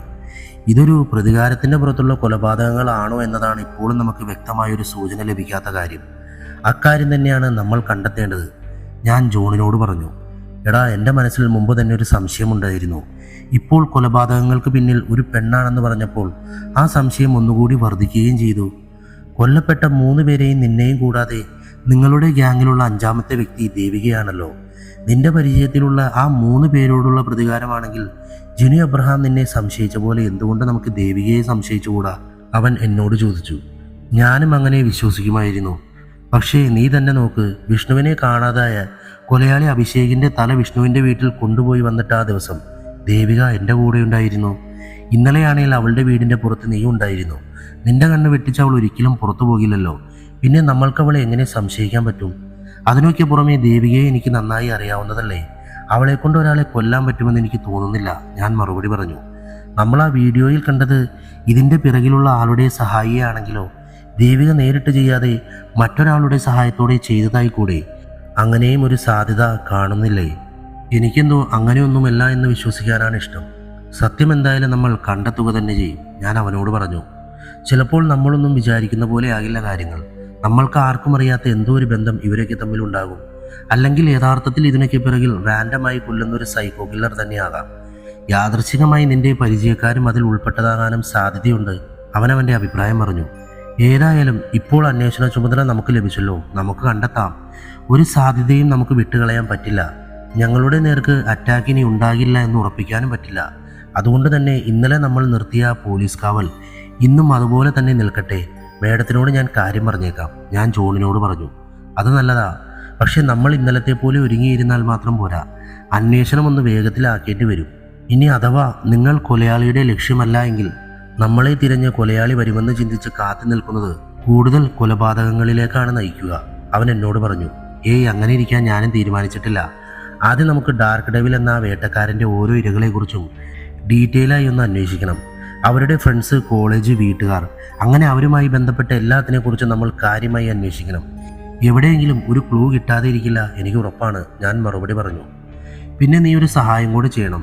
അലീനയുടെയും അഭിഷേകിൻ്റെയും വീട്ടിൽ പോയി അന്വേഷിക്കേണ്ട ആവശ്യം വന്നാൽ അക്കാര്യം നീ ചെയ്തേക്കണം. ജിനു എബ്രഹാമിനെ പോലെ അവർക്കും എന്നെ സംശയമുണ്ടെങ്കിൽ ഞാൻ പോയാൽ അതൊരു ബുദ്ധിമുട്ടാകും, ഞാൻ കൂട്ടിച്ചേർത്തു. അതൊന്നും കുഴപ്പമില്ല, ഞാൻ ചെയ്തോളാം. അല്ലേലും 2 പേരും ഒരാളെ കുറിച്ച് അന്വേഷിക്കാതെ 2ആയി അന്വേഷിക്കുന്നതാണ് നല്ലത്. അപ്പോൾ കാര്യങ്ങൾ ഒന്നുകൂടി വേഗത്തിലാകും. അഭിഷേകിനെ കുറിച്ചും അലീനയെക്കുറിച്ചുമുള്ള കാര്യങ്ങൾ ഞാൻ അന്വേഷിക്കാം. അവരുടെ പഠനകാലത്തെ കാര്യങ്ങൾ അന്വേഷിക്കാതെ തന്നെ കുറേ നിനക്ക് അറിയുകയും ചെയ്യാലോ. അപ്പോൾ കാര്യങ്ങൾ കുറച്ചുകൂടി എളുപ്പമാവുകയും ചെയ്യും, അവൻ മറുപടി പറഞ്ഞു. അത് കൊള്ളാം. 2 പേരും ഒരേ സമയം 2 പേരെ കുറിച്ച് അന്വേഷിച്ചാൽ കാര്യങ്ങൾ ഒന്നുകൂടി വേഗത്തിലാകും. എത്രയും വേഗം എന്തെങ്കിലും ഒരു തെളിവെങ്കിലും ശേഖരിക്കേണ്ടത് വളരെ അത്യാവശ്യമാണ്. നമുക്ക് ഇപ്പോൾ തന്നെ തുടങ്ങാം. എന്നാൽ ശരി, നമുക്ക് ഒട്ടും അറിയാത്തവരിൽ നിന്ന് അന്വേഷിക്കുന്നതാണ് ഏറ്റവും നല്ലത്. ഞാൻ രഞ്ജിത്തിനെ കുറിച്ച് അന്വേഷിക്കാം, നീ സൗമ്യയെക്കുറിച്ച് അന്വേഷിക്കുക. കിട്ടിയ വിവരങ്ങൾ നമുക്ക് രാത്രി ചർച്ച ചെയ്യാം, അവൻ അഭിപ്രായപ്പെട്ടു. പക്ഷെ ഒരു പ്രശ്നമുണ്ട്. രഞ്ജിത്തിൻ്റെ തലയില്ലാത്ത ശരീരഭാഗങ്ങൾ കണ്ടെടുത്ത കാര്യം മിക്കവാറും ഇപ്പോൾ വീട്ടുകാർ അറിഞ്ഞു കാണും. ആ വിഷമത്തിലിരിക്കുന്ന ഈ അവസരത്തിൽ അവരുമായി ബന്ധപ്പെട്ടവരിൽ നിന്ന് വിവരങ്ങൾ അന്വേഷിച്ചറിയുന്നത് മനുഷ്യത്വമില്ലാത്ത പ്രവൃത്തിയാകും. അതിനാൽ രഞ്ജിത്തിനെ പറ്റിയുള്ള അന്വേഷണം നമുക്ക് പിന്നീടാകാം. നീ ഇപ്പോൾ തൽക്കാലം അലീനയെ കുറിച്ച് അന്വേഷിക്കുക, ഞാൻ ജോണിനോട് പറഞ്ഞു. എന്തായാലും നമുക്ക് വീട്ടിൽ പോയിട്ട് രണ്ടിടത്തേക്കായി ഇറങ്ങാം. ബൈക്ക് ഞാൻ എടുക്കുന്നുണ്ട്, നീ കാറെടുത്തോ, അവൻ എന്നോട് പറഞ്ഞു. ഞാനും അത് സമ്മതിച്ചു. പോകും വഴി ഞങ്ങൾ മേഡത്തിന്റെ അടുത്ത് കയറി ഞങ്ങളുടെ പ്ലാനിനെ കുറിച്ച് പറഞ്ഞു. രഞ്ജിത്തിന്റെ അടുത്ത വീട്ടിൽ നിന്ന് ലഭിച്ച വിഷ്വൽസ് കാണിക്കുകയും ചെയ്തു. ഒരു പെണ്ണാണ് അതെന്നുള്ള സംശയം പറഞ്ഞു. മേഡത്തിന്റെ ഫ്രണ്ട് നമുക്കൊരു ഉപകാരം ചെയ്ത് തന്നതല്ലേ, തിരിച്ചൊരു പ്രത്യുപകാരമായി നമ്മൾ കണ്ടെത്തിയതാണെന്ന് പറഞ്ഞ് ഈ വിഷ്വൽസ് കൊടുത്തേക്ക്. അവർക്ക് ഒരു എക്സ്ക്ലൂസീവ് ന്യൂസ് ആയിക്കോളും. മാത്രമല്ല ഇത് കാണുമ്പോൾ അന്വേഷണം മാറ്റിയതുകൊണ്ട് ഗുണമുണ്ടായി എന്ന ആളുകൾക്കും അധികാരികൾക്കും തോന്നുകയും ചെയ്തോളും, ഞാൻ മേഡത്തോട് പറഞ്ഞു. പിന്നെ ഈ വീഡിയോയെ കുറിച്ചുള്ള നമ്മുടെ സംശയങ്ങൾ തൽക്കാലം അവരോട് പറയണ്ട, ജസ്റ്റ് നമുക്ക് ലഭിച്ച ഒരു തെളിവെന്ന രീതിയിൽ മാത്രം അവതരിപ്പിച്ചാൽ മതി, ഞാൻ തുടർന്നു. മേഡം അക്കാര്യം സമ്മതിച്ചു. പിന്നെ ഇതുവരെ കൊല്ലപ്പെട്ട എല്ലാവരുടെയും കോൺടാക്ട് ഡീറ്റെയിൽസ് സൈബർ സെല്ലിന്റെ സഹായത്തോടെ ചെക്ക് ചെയ്യണം. അവർ തമ്മിൽ എന്തെങ്കിലും ബന്ധമുണ്ടോ എന്ന് ഉറപ്പിക്കേണ്ടതുണ്ട്, ഞാൻ മേഡത്തിനോട് പറഞ്ഞു. മേഡം അതിന് ഓക്കെ പറഞ്ഞു. പോരാ നേരം പോലീസ് കാവൽ ഇന്നുകൂടെ തുടരാൻ മേഡത്തിൽ നിന്ന് സമ്മതം വാങ്ങാനും ഞാൻ മറന്നില്ല. അവിടെ നിന്ന് ഞങ്ങൾ നേരെ വീട്ടിലേക്ക് പോയി. ശേഷം ഞങ്ങളുടെ പ്ലാൻ പ്രകാരം രണ്ടിടത്തേക്കായി ഇറങ്ങി. അവരുമായി ബന്ധപ്പെട്ട വിവരങ്ങൾ തരാൻ കഴിയുന്ന എല്ലാവരിൽ നിന്നും വിവരങ്ങൾ ശേഖരിക്കാൻ തന്നെയായിരുന്നു ഞങ്ങളുടെ തീരുമാനം. ജോൺ തൃക്കാക്കരയുള്ള അലീനയുടെ വീട്ടിലേക്ക് പോയി. ഞാൻ തൃപ്പൂണിത്തറയുള്ള സൗമ്യയുടെ കോളേജിലേക്കാണ് ആദ്യം പോയത്. അവളുടെ ഫ്രണ്ട്സിൽ നിന്നൊക്കെ അവളെക്കുറിച്ച് പറ്റാവുന്നിടത്തോളം വിവരങ്ങൾ ശേഖരിച്ചു. അവളുമായി ബന്ധമുള്ള എല്ലാവരെ പറ്റി നന്നായി ചോദിച്ച് മനസ്സിലാക്കി. ശേഷം ഞാൻ അവളുടെ വീട്ടിലേക്ക് പോയി. സൗമ്യയെക്കുറിച്ച് വീട്ടുകാരിൽ നിന്നും ഞാൻ വിവരങ്ങൾ ശേഖരിച്ചു. എന്തെങ്കിലും തെളിവുകൾ ലഭിക്കുമെന്ന പ്രതീക്ഷയോടെ വീട്ടുകാരുടെ സമ്മതത്തോടെ അവളുടെ മുറി ഞാൻ പരിശോധിച്ചു. അവളുടെ വീട്ടുകാരിൽ നിന്നറിഞ്ഞ നാട്ടിലെ കുറച്ച് കൂട്ടുകാരികളിൽ നിന്നുകൂടെ അവളെക്കുറിച്ചുള്ള വിവരങ്ങൾ ശേഖരിച്ച് ഞാൻ അവിടെ നിന്ന് മടങ്ങി. എല്ലാം കഴിഞ്ഞ് വീട്ടിലെത്തിയപ്പോൾ വൈകുന്നേരമായി. ജോൺ മുമ്പേ എത്തിയിരുന്നു. അവൻ്റെ മുഖത്ത് നിരാശയായിരുന്നു. എന്തു പറ്റി, ഞാൻ അവനോട് ചോദിച്ചു. നമ്മൾക്കറിയുന്നതിൽ കൂടുതൽ ഒരു വിവരവും ശേഖരിക്കാൻ എനിക്ക് കഴിഞ്ഞില്ല. അവളുടെ വീട്ടുകാരാണെങ്കിൽ ഒട്ടും സഹകരണ മനോഭാവവും ഉണ്ടായിരുന്നില്ല. കൊല്ലപ്പെട്ടവരിൽ അഭിഷേകിനെയും വിഷ്ണുവിനെയും മാത്രമേ അവളുമായി കണക്ട് ചെയ്യാൻ എനിക്ക് പറ്റിയുള്ളൂ, അവൻ മറുപടി പറഞ്ഞു. അവൾക്ക് ചിലപ്പോൾ അവരുമായി മാത്രമേ ബന്ധം കാണൂ, നമുക്ക് അങ്ങനെയും ചിന്തിക്കാമല്ലോ. ഞാൻ സൗമ്യയെ പറ്റിയും വിശദമായി അന്വേഷിച്ചു. കൊല്ലപ്പെട്ടവരിൽ ഒരാളുമായി പോലും ബന്ധമുണ്ടെന്ന് എനിക്ക് തെളിയിക്കാൻ പറ്റിയില്ല, ഞാൻ ജോണിനോട് പറഞ്ഞു. അപ്പോൾ കൊല്ലപ്പെട്ടവരെല്ലാവരും തമ്മിൽ ഒരു പൊതുബന്ധമില്ലെന്ന് തന്നെ വിചാരിക്കാമല്ലേ, അവൻ എന്നോട് ചോദിച്ചു. സൈബർ സെൽ കോണ്ടാക്ട് ഡീറ്റെയിൽസ് നോക്കുന്നുണ്ടല്ലോ, നമുക്ക് നോക്കാം ആരൊക്കെ തമ്മിൽ ബന്ധമുണ്ടെന്ന്. ഇപ്പോൾ രണ്ടുപേരെ പറ്റിയല്ലേ അന്വേഷിച്ചുള്ളൂ, നമുക്ക് ബാക്കിയുള്ളവരുടെ കാര്യം കൂടി ഒന്ന് നോക്കണം, എന്നാലേ ഒരു ഉറപ്പ് പറയാൻ പറ്റൂ, ഞാൻ മറുപടി പറഞ്ഞു. രാത്രി TV ഓൺ ചെയ്തപ്പോൾ ഞങ്ങൾ കൊടുത്ത വിഷ്വൽസ് വാർത്താ ചാനലുകളിൽ ഞങ്ങൾക്ക് കാണാൻ സാധിച്ചു. അങ്ങനെ TV കണ്ടുകൊണ്ടിരിക്കുമ്പോഴാണ് അനുപമ മേഡത്തിൻ്റെ ഫോൺ വന്നത്. വീണ്ടും ഒരാളെ കൂടെ തട്ടിക്കൊണ്ടുപോയിരിക്കുന്നു എന്ന് പറയാനായിരുന്നു മേഡം വിളിച്ചത്. ചോറ്റാനിക്കരയിൽ നിന്നും നിത്യ എന്ന പെൺകുട്ടിയെയായിരുന്നു തട്ടിക്കൊണ്ടുപോയിട്ടുള്ളത്. വിശദവിവരങ്ങൾ മേഡത്തിന് ലഭിച്ചിട്ടില്ലായിരുന്നു. ഒരു പെൺകുട്ടിയെ കാണാതായി എന്ന് പറഞ്ഞ് അവിടുത്തെ ലോക്കൽ പോലീസിന് ലഭിച്ച കേസ് ഇപ്പോഴത്തെ സംഭവങ്ങളുമായി ബന്ധം തോന്നിയതുകൊണ്ട് അവർ മേഡത്തെ വിളിച്ച് പറഞ്ഞതായിരുന്നു. സംഭവ സ്ഥലത്തേക്ക് നേരിട്ട് വരാനായിരുന്നു മേഡം ഞങ്ങളോട് പറഞ്ഞത്. മേഡവും അങ്ങോട്ടേക്ക് വരുന്നുണ്ടെന്നും പറഞ്ഞു. അതുകൊണ്ട് തന്നെ സമയം കളയാതെ ഞങ്ങൾ മേഡം പറഞ്ഞ സ്ഥലത്തേക്ക് പോയി. അവിടെ പോയി കാര്യങ്ങൾ നേരിട്ട് മനസ്സിലാക്കാമെന്ന് ഞാനും തീരുമാനിച്ചു. അവിടെ എത്തിയപ്പോൾ എന്താണ് സംഭവിച്ചതെന്ന് ഞാൻ അവരോട് ചോദിച്ചറിഞ്ഞു. നിത്യയുടെ അച്ഛൻ പറഞ്ഞു തുടങ്ങി. അവൾ ഇവിടെ അടുത്ത് ഒരു പ്രൈവറ്റ് ട്യൂഷൻ സെന്ററിൽ ഈവനിങ് ബാച്ചിന് ട്യൂഷൻ എടുക്കുന്ന ആളാണ്. ഇന്നും എന്നത്തെയും പോലെ ട്യൂഷൻ എടുക്കാൻ വേണ്ടി വൈകിട്ട് വീട്ടിൽ നിന്ന് പോയതാണ്.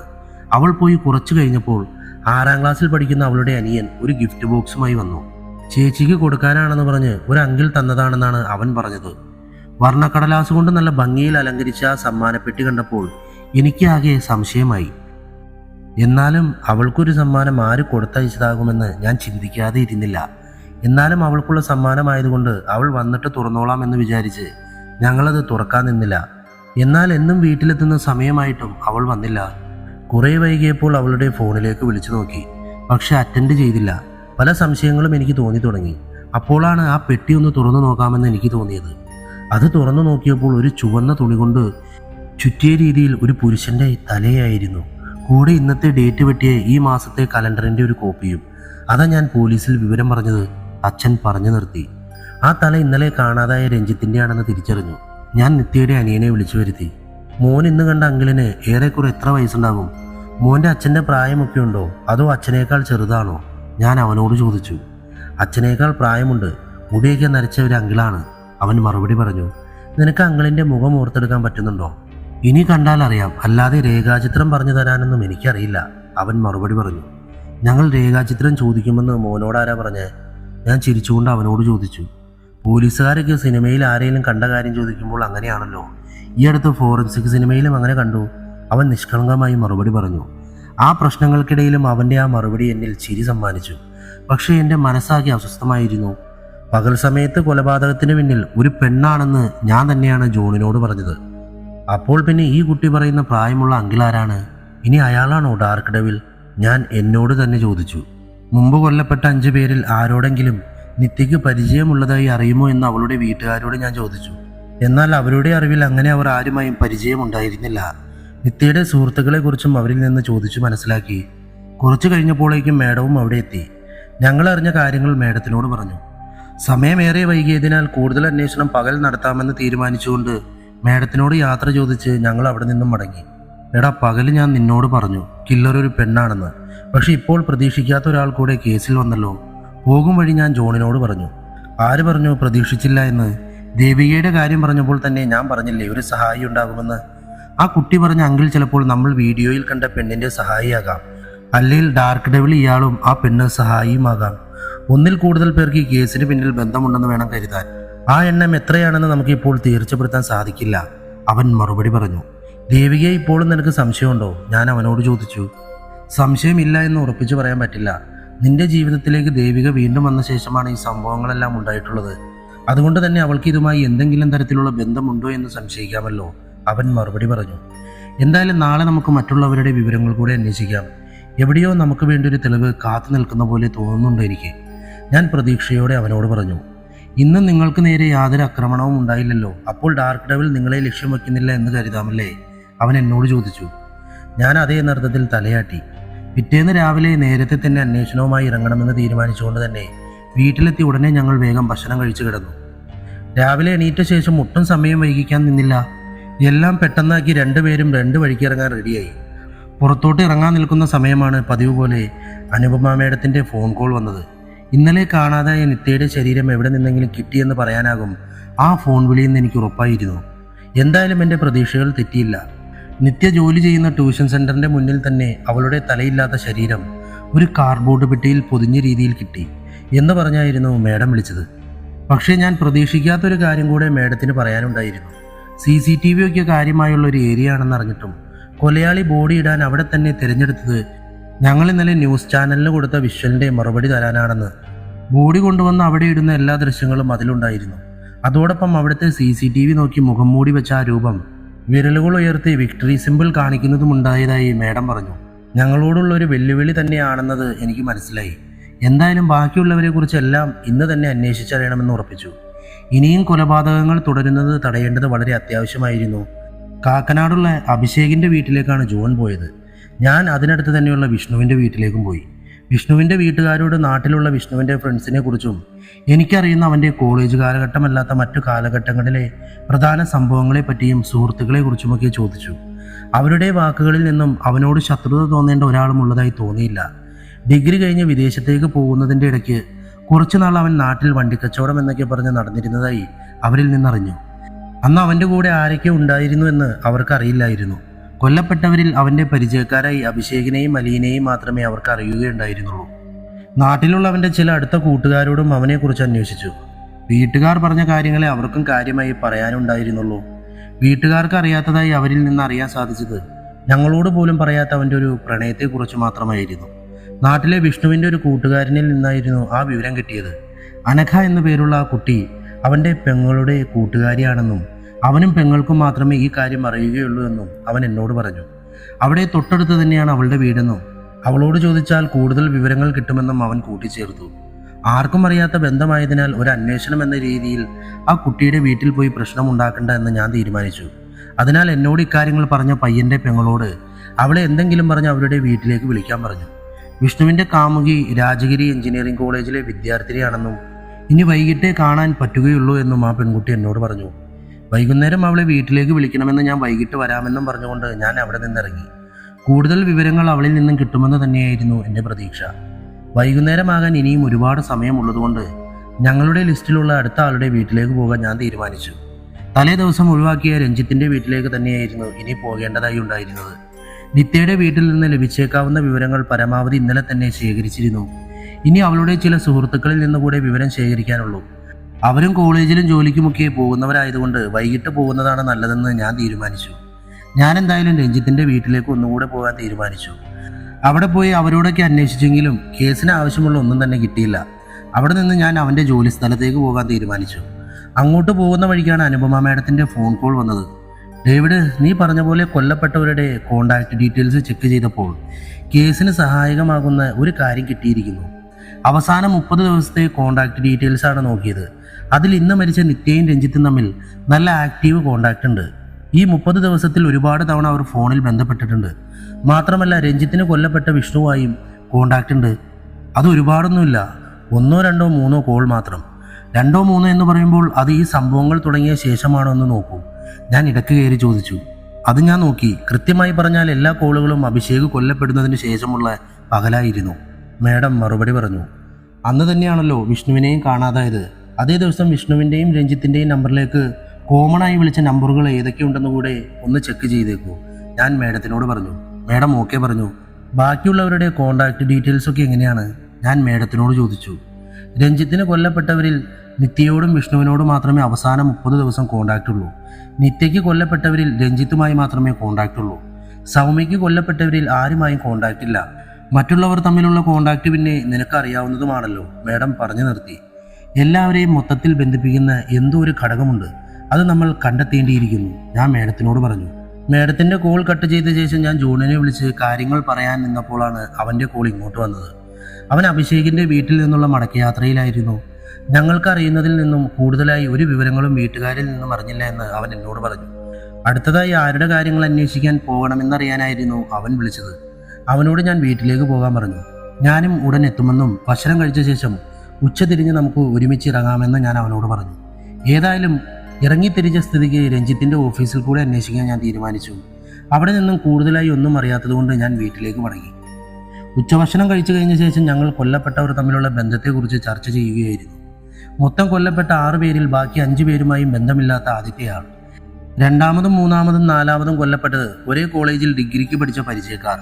അതേപോലെ അവസാനം കൊല്ലപ്പെട്ട 2 പേരും പരിചയക്കാർ. അതിലൊരാൾക്ക് മാത്രം മുമ്പ് കൊല്ലപ്പെട്ട ഒരാളുമായി ഒരു ചെറിയ ബന്ധം. എത്ര ആലോചിച്ചിട്ടും കൊലയാളിയുടെ ഈ പാറ്റേണിനെ കുറിച്ച് യാതൊരു ഐഡിയയും കിട്ടിയില്ല. ഇനി എങ്ങനെ തുടരുമെന്നും ഒരു ഐഡിയയും കിട്ടിയില്ല. അങ്ങനെ ഞങ്ങൾ ഓരോന്ന് ചർച്ച ചെയ്തുകൊണ്ടിരിക്കുമ്പോഴാണ് അനുപമ മാഡം വിളിച്ചത്. വീണ്ടും ഒരാളെ കൂടി കാണാതായിരിക്കുന്നു ഡേവിഡ്. ഇത്തവണ കാണാതായിട്ടുള്ളത് കളമശ്ശേരി SI സുധീറിനെയാണ്. ഉച്ചയ്ക്ക് ഭക്ഷണം കഴിക്കാൻ പുറത്തോട്ട് പോയ സുധീറിൻ്റെ ബുള്ളറ്റ് സ്റ്റേഷനിലോട്ടുള്ള പാതയിൽ ആളൊഴിഞ്ഞൊരു ഭാഗത്ത് നിർത്തിയിട്ടതായി കണ്ടെത്തിയിട്ടുണ്ട്. ആ ബുള്ളറ്റിൽ നിന്ന് നിത്യയുടെ തലയടങ്ങിയ ഒരു ഗിഫ്റ്റ് ബോക്സും കണ്ടെത്തിയിട്ടുണ്ട്. കൂടാതെ ഇന്നത്തെ ഡേറ്റ് വെട്ടിയ 1 മാസത്തെ കലണ്ടറിൻ്റെ കോപ്പി. ഓരോ ദിവസം കഴിയുന്തോറും എല്ലാം വേഗത്തിലായിക്കൊണ്ടിരിക്കുകയാണല്ലോ, മാഡം തിടുക്കപ്പെട്ടു പറഞ്ഞു. അന്വേഷണം വേഗത്തിലായത് കൊലയാളി മനസ്സിലാക്കി കാണും, ഞാൻ മറുപടി പറഞ്ഞു. പിന്നെ ഇപ്പോൾ കാണാതായ പോലീസുകാരന് എത്ര വയസ്സുണ്ടാകും, ഞാൻ മാഡത്തിനോട് ചോദിച്ചു. ഇപ്പോൾ അടുത്ത് നിയമനമായതാണെന്നാണ് അറിഞ്ഞത്. എന്തായാലും ഒരു 30-നേക്കാൾ താഴെയാണ്, മാഡം മറുപടി പറഞ്ഞു. നേരത്തെ നോക്കിയ കോണ്ടാക്ട് ലിസ്റ്റ് മാഡത്തിൻ്റെ കയ്യിലില്ലേ? എന്നാൽ അതിൽ ഞാൻ പറഞ്ഞ കോമൺ ലിസ്റ്റോ മറ്റാരുടെയെങ്കിലും കോണ്ടാക്ട് ലിസ്റ്റോ ഈ സുധീറിൻ്റെ നമ്പർ ഉണ്ടോ എന്നൊന്ന് നോക്കൂ. മിക്കവാറും ഉണ്ടാകാനാണ് സാധ്യത, ഞാൻ മാഡത്തിനോട് പറഞ്ഞു. കോള് കട്ട് ചെയ്യാതെ തന്നെ മാഡം അത് ചെക്ക് ചെയ്തു. ഡേവിഡ്, നിന്റെ ഊഹം തെറ്റിയില്ല. സുധീറിന് സൗമ്യയുമായും രഞ്ജിത്തുമായും വിഷ്ണുവുമായും കോണ്ടാക്ട് ഉണ്ട്. അതിൽ സൗമ്യയെ അവസാനം 30 ദിവസത്തിൽ തന്നെ ഒരുപാട് വട്ടം വിളിച്ചിട്ടുണ്ട്. രഞ്ജിത്തിനും വിഷ്ണുവിനും വിളിച്ചത് അഭിഷേക് കൊല്ലപ്പെട്ട ആ പകലിലാണ്, മാഡം മറുപടി പറഞ്ഞു. മാഡം, അപ്പോൾ ആ മിസ്സിംഗ് ലിങ്ക് കൂടെ ഫില്ലായിരിക്കുന്നു. എല്ലാവർക്കിടയിലുമുള്ള ആ ബന്ധം നമ്മൾ കണ്ടെത്തിയിരിക്കുന്നു. നീ എന്താണ് പറഞ്ഞു വരുന്നത്, മാഡം എന്നോട് ചോദിച്ചു. എല്ലാവരും തമ്മിലുള്ള ബന്ധം കണ്ടെത്താനാണ് നമ്മൾ ശ്രദ്ധിച്ചത്. അതാണ് നമുക്ക് പറ്റിയ പിഴവ്. കാരണം എല്ലാവരും തമ്മിൽ ഒരു ബന്ധവും ഇല്ല. ബന്ധമുള്ളത് കാണാതായ സുധീറും കൊല്ലപ്പെട്ട 3 പയ്യന്മാരും തമ്മിലാണ്. അവരിപ്പോൾ വലിയ സൗഹൃദത്തിലായിരുന്നില്ല എന്നാണ് നമുക്ക് മനസ്സിലാകുന്നത്. അഭിഷേക് മരിച്ച ദിവസമാണ് അവർ ഈ മാസം ആകെ പരസ്പരം ഫോണിൽ ബന്ധപ്പെട്ടിട്ടുള്ളത്. കൊല്ലപ്പെട്ട 3 പെൺകുട്ടികളിൽ അലീന അഭിഷേക് വിവാഹം കഴിക്കാൻ പോകുന്ന പെൺകുട്ടിയായിരുന്നു. സൗമ്യയ്ക്ക് സുധീറിനോടും നിത്യയ്ക്ക് രഞ്ജിത്തിനോടും ബന്ധമുണ്ടെന്ന് നമ്മൾ കണ്ടെത്തി. അവരും മിക്കവാറും പരസ്പരം ഇഷ്ടത്തിലായിരിക്കും. ഞാനൊന്ന് പറഞ്ഞു നിർത്തിയ ശേഷം തുടർന്നു. കൊലയാളി ആരാണെന്നോ അയാളുടെ ലക്ഷ്യം എന്താണെന്നോ എനിക്കറിയില്ല. പക്ഷെ ഒന്നറിയാം, കൊലയാളിയുടെ അടുത്ത ലക്ഷ്യം അധികം ആർക്കും അറിയാത്ത വിഷ്ണുവിൻ്റെ കാമുകി അനഘയാണ്. അവളാണ് ഡാർക്ക് ഡെവിളിൻ്റെ അവസാന ഇര. അവസാന ഇരയോ? മാഡം ഇടയ്ക്ക് കയറി ചോദിച്ചു. അതെ, അവസാന ഇര തന്നെ.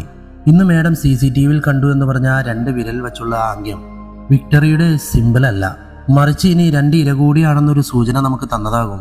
അതിലൊരാളെ കൂടെ കൊണ്ടുപോയ സ്ഥിതിക്ക് ഇനിയുള്ളത് അവസാന ഇര തന്നെ.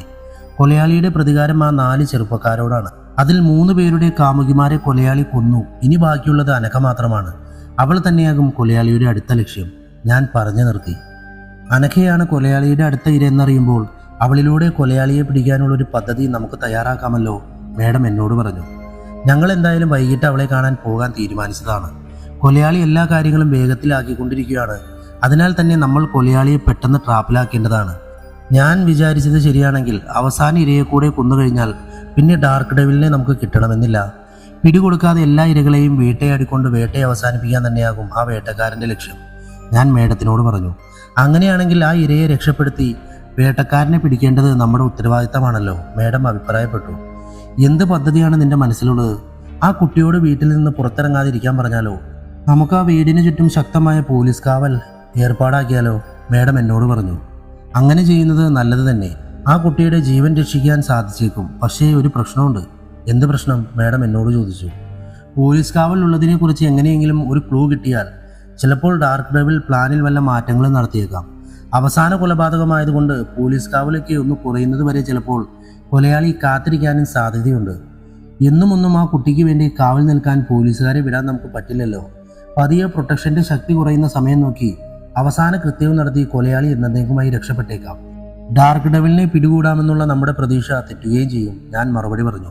പിന്നെ എന്ത് ചെയ്യണമെന്നാണ് ഡേവിഡ് പറഞ്ഞു വരുന്നത്?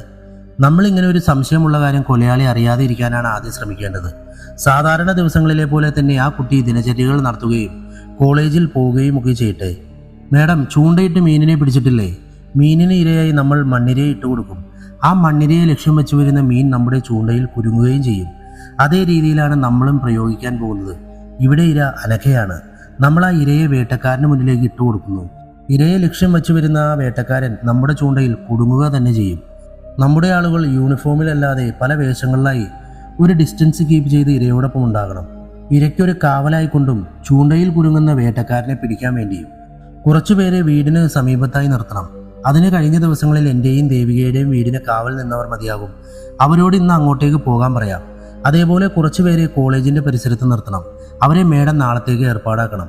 കൂടാതെ വീടിനും കോളേജിനും ഇടയ്ക്ക് ഒരു നിശ്ചിത അകലത്തിലായി ഒരു 3-4 നമ്മുടെ ആളുകൾ വേണം. ഞങ്ങൾ 2 പേരും ആ കുട്ടിയെ ഫോളോ ചെയ്തോളാം, ഞാൻ പറഞ്ഞു നിർത്തി. മേഡം എല്ലാത്തിനും സമ്മതം മൂളി. വൈകിട്ട് നിങ്ങൾ ആ കുട്ടിയെ കാണാൻ പോവുകയാണെന്ന് പറഞ്ഞല്ലോ. അവളോട് ഇതേക്കുറിച്ച് വല്ലതും സൂചിപ്പിക്കുന്നുണ്ടോ, മേഡം എന്നോട് ചോദിച്ചു. എന്തായാലും നമ്മുടെ പദ്ധതികളെ കുറിച്ച് പറയാൻ ഞാൻ ആഗ്രഹിക്കുന്നില്ല. കാരണം അത് രഹസ്യമായി ഇരിക്കുന്നതാണ് നല്ലത്. അല്ലെങ്കിൽ ആ കുട്ടിയുടെ പെരുമാറ്റങ്ങളിലോ മറ്റോ നമ്മുടെ പദ്ധതികൾ കൊലയാളിയും അറിഞ്ഞേക്കാം. എന്നിരുന്നാലും ആ കുട്ടിയോടൊന്ന് സൂക്ഷിക്കാൻ പറയണം. അതേപോലെ വല്ല വിവരങ്ങളും കിട്ടുമെങ്കിൽ ശേഖരിക്കുകയും വേണം, ഞാൻ മറുപടി പറഞ്ഞു. ഇന്നും നാളെയും ജില്ലയിലെ പോലീസ് പട്രോളിംഗ് ശക്തമാക്കണം. സംശയം തോന്നുന്ന എല്ലാ വാഹനങ്ങളും ചെക്ക് ചെയ്യണം. ഇപ്പോൾ ഒരു ഇര കൊലയാളിയുടെ കയ്യിലുണ്ടെന്ന് നമ്മൾ ഓർമ്മിക്കണം. മുമ്പത്തെ പോലെയല്ല, ഇരയെ നേരത്തെ കടത്തിക്കൊണ്ടുപോയ കാരണം ഇരയെ കൈവശം വെക്കാൻ വേട്ടക്കാരൻ എന്തായാലും ഇച്ചിരി പാടുപെടും. ഇനി അഥവാ കൊലപ്പെടുത്തിയിരിക്കുന്നുവെങ്കിൽ ബോഡി ഉപേക്ഷിക്കാൻ വരുന്ന വഴി പിടിക്കാനുള്ള ശ്രമവും നമ്മൾ നടത്തണം. വളരെ അപകടകാരിയും ബുദ്ധിശാലിയുമായ ഡാർക്ക് ഡെവിലിനെ പിടിക്കാൻ നമ്മുടെ മുന്നിലുള്ള എല്ലാ മാർഗവും നമ്മൾ പ്രയോഗിക്കേണ്ടതുണ്ട്, ഞാൻ മേഡത്തിനോട് പറഞ്ഞു. 2-3 ദിവസമായി അത്യാവശ്യം നല്ല രീതിയിൽ തന്നെ നൈറ്റ് ചെക്കിംഗ് ഒക്കെ ഉണ്ട്. ബോഡി ഉപേക്ഷിക്കാൻ വരുന്ന സമയത്തെങ്കിലും കൊലയാളിയെ പിടിക്കാമെന്ന പ്രതീക്ഷയിൽ നന്നായി ശ്രമിക്കുന്നുമുണ്ട്. എന്നിട്ട് ഒരു കാര്യവും ഉണ്ടായിട്ടില്ല, മേഡം മറുപടി പറഞ്ഞു. എന്നാൽ ആ ചെക്കിംഗ് ഒന്നുകൂടി ശക്തമായി തുടരട്ടെ. അതിൽ നിന്ന് രക്ഷപ്പെട്ടാൽ നമ്മുടെ ചൂണ്ടയിലെങ്കിലും കൊത്താതിരിക്കില്ല. ഇനി ഒരാളെ കൂടെ കൊണ്ടുപോയി കൊലപ്പെടുത്താൻ നമ്മൾ ഡാർക്ക് ഡെവിലിനെ സമ്മതിക്കില്ല. അതും എൻ്റെയും വാശിയാണ്. ജിനി എബ്രഹാമിൽ നിന്നും എനിക്ക് കേസ് കൈമാറാനുള്ള ആ തീരുമാനം ശരിയായിരുന്നു എന്ന് എനിക്ക് തെളിയിക്കണം, മേഡം എന്നോട് പറഞ്ഞു. തീർച്ചയായും നമുക്ക് തെളിയിക്കണം. വൈകിട്ട് അനഘയെ കാണാൻ പോയിട്ട് വല്ല വിവരവും കിട്ടിയാൽ അറിയിക്കണമെന്ന് പറഞ്ഞ് മേഡം കോള് കട്ട് ചെയ്തു. മേഡം പറഞ്ഞത് കേട്ടില്ലേ? എങ്കിലും ഫോൺ വിളിക്കുമ്പോൾ എൻ്റെ അടുത്ത് തന്നെ ഉണ്ടായിരുന്നത് കൊണ്ട് ജോണിന് കാര്യങ്ങൾ ഏറെക്കുറെ മനസ്സിലായിരുന്നു. എന്നാലും ഞാൻ SI സുധീരനെ കാണാതായതിനെക്കുറിച്ചും മേഡത്തിൽ നിന്നറിഞ്ഞ കോണ്ടാക്ട് ഡീറ്റെയിൽസ് വെച്ച് കൊല്ലപ്പെട്ടവർ തമ്മിൽ ഉണ്ടായേക്കാവുന്ന ബന്ധത്തെക്കുറിച്ചുള്ള എൻ്റെ നിഗമനത്തെ പറ്റിയുമെല്ലാം അവനോട് സൂചിപ്പിച്ചു. എല്ലാം കേട്ട് കഴിഞ്ഞപ്പോൾ എൻ്റെ അഭിപ്രായം തന്നെയായിരുന്നു അവനും. എൻ്റെ കോളേജ് കാലഘട്ടത്തിലെ വിഷ്ണുവിനെയും അഭിഷേകിൻ്റെയും സുഹൃത്തുക്കളെ പറ്റി എനിക്ക് അത്യാവശ്യ ധാരണയുണ്ടായിരുന്നു. രഞ്ജിത്തും സുധീറും എൻ്റെ കോളേജ് സുഹൃത്തുക്കളുമായി അക്കാലത്ത് എന്തെങ്കിലും തരത്തിലുള്ള ബന്ധമുള്ളതായി എനിക്കറിയില്ല. അക്കാര്യം അറിയാമെങ്കിൽ ആദ്യമേ ഞാൻ ആ രീതിയിൽ ചിന്തിക്കുമായിരുന്നു. അതുകൊണ്ട് തന്നെ കോളേജ് കാലഘട്ടത്തിന് ശേഷമുള്ള സൗഹൃദമാകാം അതെന്നായിരുന്നു എൻ്റെ നിഗമനം. അക്കാര്യം ഞാൻ ജോണിനോട് പറയുകയും ചെയ്തു. കുറച്ചു സമയം കഴിഞ്ഞ് ഞങ്ങൾ അനഘയെ കാണാൻ പോകാൻ വേണ്ടി വീട്ടിൽ നിന്നിറങ്ങി. ഞാൻ രാവിലെ പോയി അനഘയുടെ കൂട്ടുകാരിയുടെ വീട്ടിലേക്കായിരുന്നു ഞങ്ങളുടെ യാത്ര. പോകുന്ന വഴിക്ക് ഒരു ഫാൻസി സ്റ്റോറിൽ നിന്നും ഞാനൊരു മാല വാങ്ങി. കൂടെ ഇലക്ട്രോണിക് ഗാഡ്ജറ്റ് ഷോപ്പിൽ കയറി മാലയുടെ ലോക്കറ്റിൽ ഘടിപ്പിക്കാവുന്ന തരത്തിലുള്ള ഒരു GPS ട്രാക്കറും വാങ്ങി. വളരെ തുച്ഛമായ വിലക്ക് കിട്ടുന്ന ആ GPS ട്രാക്കർ ആർക്ക് വേണമെങ്കിലും സെറ്റപ്പ് ചെയ്യാൻ പറ്റുന്നതായിരുന്നു. ആ യാത്രക്കിടയിൽ തന്നെ ഞാൻ ആ GPS ട്രാക്കർ എൻ്റെ ഫോണുമായി കണക്റ്റാക്കി. ശേഷം ഞാൻ വാങ്ങിയ മാലയിലെ യഥാർത്ഥ ലോക്കറ്റ് മാറ്റി ആ സ്ഥാനത്ത് ആ GPS ട്രാക്കർ ഘടിപ്പിച്ചു. ഒറ്റ നോട്ടത്തിൽ കണ്ടാൽ ഒരു സാധാരണ മാലയാണെന്ന് മാത്രമേ ആർക്കും തോന്നുകയുള്ളൂ. ആ മാല അനഘയ്ക്ക് ധരിക്കാൻ കൊടുത്താൽ അവൾ പോകുന്ന ലൊക്കേഷൻ എൻ്റെ ഫോണിൽ ട്രാക്ക് ചെയ്യാൻ പറ്റുമെന്നതുകൊണ്ട് തന്നെ നാളത്തെ ഞങ്ങളുടെ പദ്ധതികൾക്ക് അത് ഉപകാരപ്പെടുമെന്ന് തന്നെയായിരുന്നു എൻ്റെ വിശ്വാസം. ഒരു സേഫ് ഡിസ്റ്റൻസ് വെച്ച് ഫോളോ ചെയ്താലും ഞങ്ങളുടെ കണ്ണ് വെട്ടിച്ചുകൊണ്ട് എന്തെങ്കിലും തരത്തിൽ അനഘയെ കടത്തിക്കൊണ്ടു പോകാനുള്ള സാധ്യതയും ഞങ്ങൾ തള്ളിക്കളയാൻ പാടില്ലല്ലോ. അതും ഇത്രയും ശക്തമായ ഒരു എതിരാളിയാണ് എതിർപക്ഷത്തുള്ളതെന്ന് ചിന്തിക്കുമ്പോൾ അങ്ങനെ ചെയ്യുന്നത് ഒരു ആത്മഹത്യാപരമായ തീരുമാനം തന്നെയാകും. ഒരു അരമണിക്കൂറിൻ്റെ ഉള്ളിൽ തന്നെ ഞങ്ങൾ അനഘയുടെ കൂട്ടുകാരിയുടെ വീട്ടിലെത്തി. രാവിലെ പറഞ്ഞേൽപ്പിച്ച പ്രകാരം കൂട്ടുകാരി അനഘയെ അങ്ങോട്ടേക്ക് വിളിച്ചു വരുത്തിയിരുന്നു. ഞങ്ങൾ ആരാണെന്ന കാര്യവും ഞങ്ങളുടെ വരവിൻ്റെ ഉദ്ദേശവും ഞാൻ അനഘയോട് പറഞ്ഞു. അവരുടെ പരിചയത്തെക്കുറിച്ചും ബന്ധത്തെക്കുറിച്ചും ചോദിക്കാൻ ഞാൻ മറന്നില്ല. അവരുടെ റിലേഷൻ തുടങ്ങിയിട്ട് 3 വർഷത്തിന് മേലെയായി എന്നാണ് അനഘ പറഞ്ഞത്. എൻ്റെ ഒരു കണക്കുകൂട്ടൽ വെച്ച് ഞാൻ ഡിഗ്രി കഴിഞ്ഞ് വീട്ടിൽ PSC എന്ന് പറഞ്ഞിരുന്ന ആ സമയത്താകുമെന്ന് ഞാൻ ഊഹിച്ചു. ആകെ തകർന്ന് ആരോടും ബന്ധമില്ലാത്ത അവസ്ഥയിലുണ്ടായ സംഭവമായതുകൊണ്ടാണ് ഞാൻ അക്കാര്യത്തെപ്പറ്റി അറിയാഞ്ഞതെന്നും എനിക്ക് മനസ്സിലായി. അല്ലെങ്കിൽ ചിലപ്പോൾ വിഷ്ണുവിൽ നിന്ന് ഞാനത് ആ സമയത്ത് തന്നെ അറിഞ്ഞേനെ. വിഷ്ണുവിനെ കുറിച്ച് അറിയാവുന്ന കാര്യങ്ങളെല്ലാം ആ കുട്ടിയോട് ഞാൻ ചോദിച്ചു മനസ്സിലാക്കി. പക്ഷേ വിഷ്ണുവിന് സുധീറുമായി വല്ല പരിചയമുള്ളതായോ രഞ്ജിത്തുമായി പരിചയമുള്ളതായോ ഒന്നും അനഘയ്ക്ക് അറിയില്ലായിരുന്നു. ഞാൻ പറഞ്ഞ 3 പേരിൽ അഭിഷേകിനെ മാത്രമേ അവൾ മുമ്പ് വിഷ്ണുവിൻ്റെ കൂടെ കണ്ടിട്ടുണ്ടായിരുന്നുള്ളൂ. അവരെ തമ്മിൽ കണക്ട് ചെയ്യുന്ന എന്തെങ്കിലും വിവരം അനഘയിൽ നിന്ന് കിട്ടുമെന്ന് കരുതി വന്ന എനിക്ക് നിരാശയായിരുന്നു ഫലം. ഇതുവരെ കൊല്ലപ്പെട്ടവരെയെല്ലാം തമ്മിലുള്ള ബന്ധത്തെപ്പറ്റി ഞാൻ അനഘയോട് സൂചിപ്പിച്ചു. എല്ലാം കേട്ട് കഴിഞ്ഞപ്പോൾ ആ കുട്ടി ആകെ ഭയന്ന് വിറച്ചു. പേടിക്കണ്ട, സൂക്ഷിച്ചാൽ മതി. പിന്നെ ഈ മാല എപ്പോഴും കഴുത്തിലിടണം. കുട്ടി പേടിക്കണ്ട, എല്ലാ സഹായത്തിനും ഞങ്ങളെല്ലാവരും കൂടെ ഉണ്ടാവും. ഞാൻ അനഘയെ ആശ്വസിപ്പിച്ചു. എന്നിട്ട് GPS ട്രാക്കർ വെച്ച് ആ മാല അവൾക്ക് കൊടുത്തു. അവിടെ നിന്ന് മടങ്ങുന്നതിന് മുമ്പ് തന്നെ എൻ്റെ വീട്ടിൽ കാവൽ നിന്നിരുന്ന പോലീസുകാർക്ക് ഞാൻ ആ ലൊക്കേഷൻ അയച്ചു കൊടുത്തു. ദേവികയുടെ വീട്ടിൽ നിൽക്കുന്നവരെയും കൂട്ടി അങ്ങോട്ടേക്ക് ഉടൻ വരാൻ പറഞ്ഞു. അവർ വന്നാൽ അനഘയുടെ വീട് കാണിച്ചു കൊടുക്കണമെന്ന് കൂട്ടുകാരിയെ ഏൽപ്പിച്ച് ഞങ്ങൾ അവിടുന്ന് മടങ്ങി. അനഘയുമായുണ്ടായ കൂടിക്കാഴ്ചയുടെ വിവരങ്ങൾ ഞാൻ മേഡത്തിനോട് വിളിച്ചു പറഞ്ഞു. വീട്ടിൽ തിരിച്ചെത്തിയപ്പോഴേക്കും സമയം സന്ധ്യയോടെടുത്തു. ഒന്ന് ഫ്രഷായ ശേഷം അമ്മ ഉണ്ടാക്കി വെച്ച പലഹാരങ്ങൾ കഴിച്ചുകൊണ്ട് ഞങ്ങൾ TV-യുടെ മുന്നിലിരുന്നു. പ്രാർത്ഥനാ സമയം കഴിഞ്ഞപ്പോൾ 2 അമ്മമാരും കൂടെ ഞങ്ങളുടെ അടുത്തേക്ക് വന്നിരുന്നു. നിങ്ങൾക്ക് എപ്പോഴും ഈ കേസിൻ്റെ കാര്യങ്ങളുടെ വാർത്തകൾ മാത്രം കേൾക്കാതെ വല്ലപ്പോഴും മറ്റു പരിപാടികളൊക്കെ കാണ്. TV-യിൽ ന്യൂസ് ചാനൽ മാത്രമല്ലല്ലോ ഉള്ളത്, അമ്മ എന്നോട് പറഞ്ഞു. നിങ്ങൾ സീരിയൽ വല്ലതും കാണാൻ വന്നതായിരുന്നോ? ഞാൻ അവരോട് ചോദിച്ചു.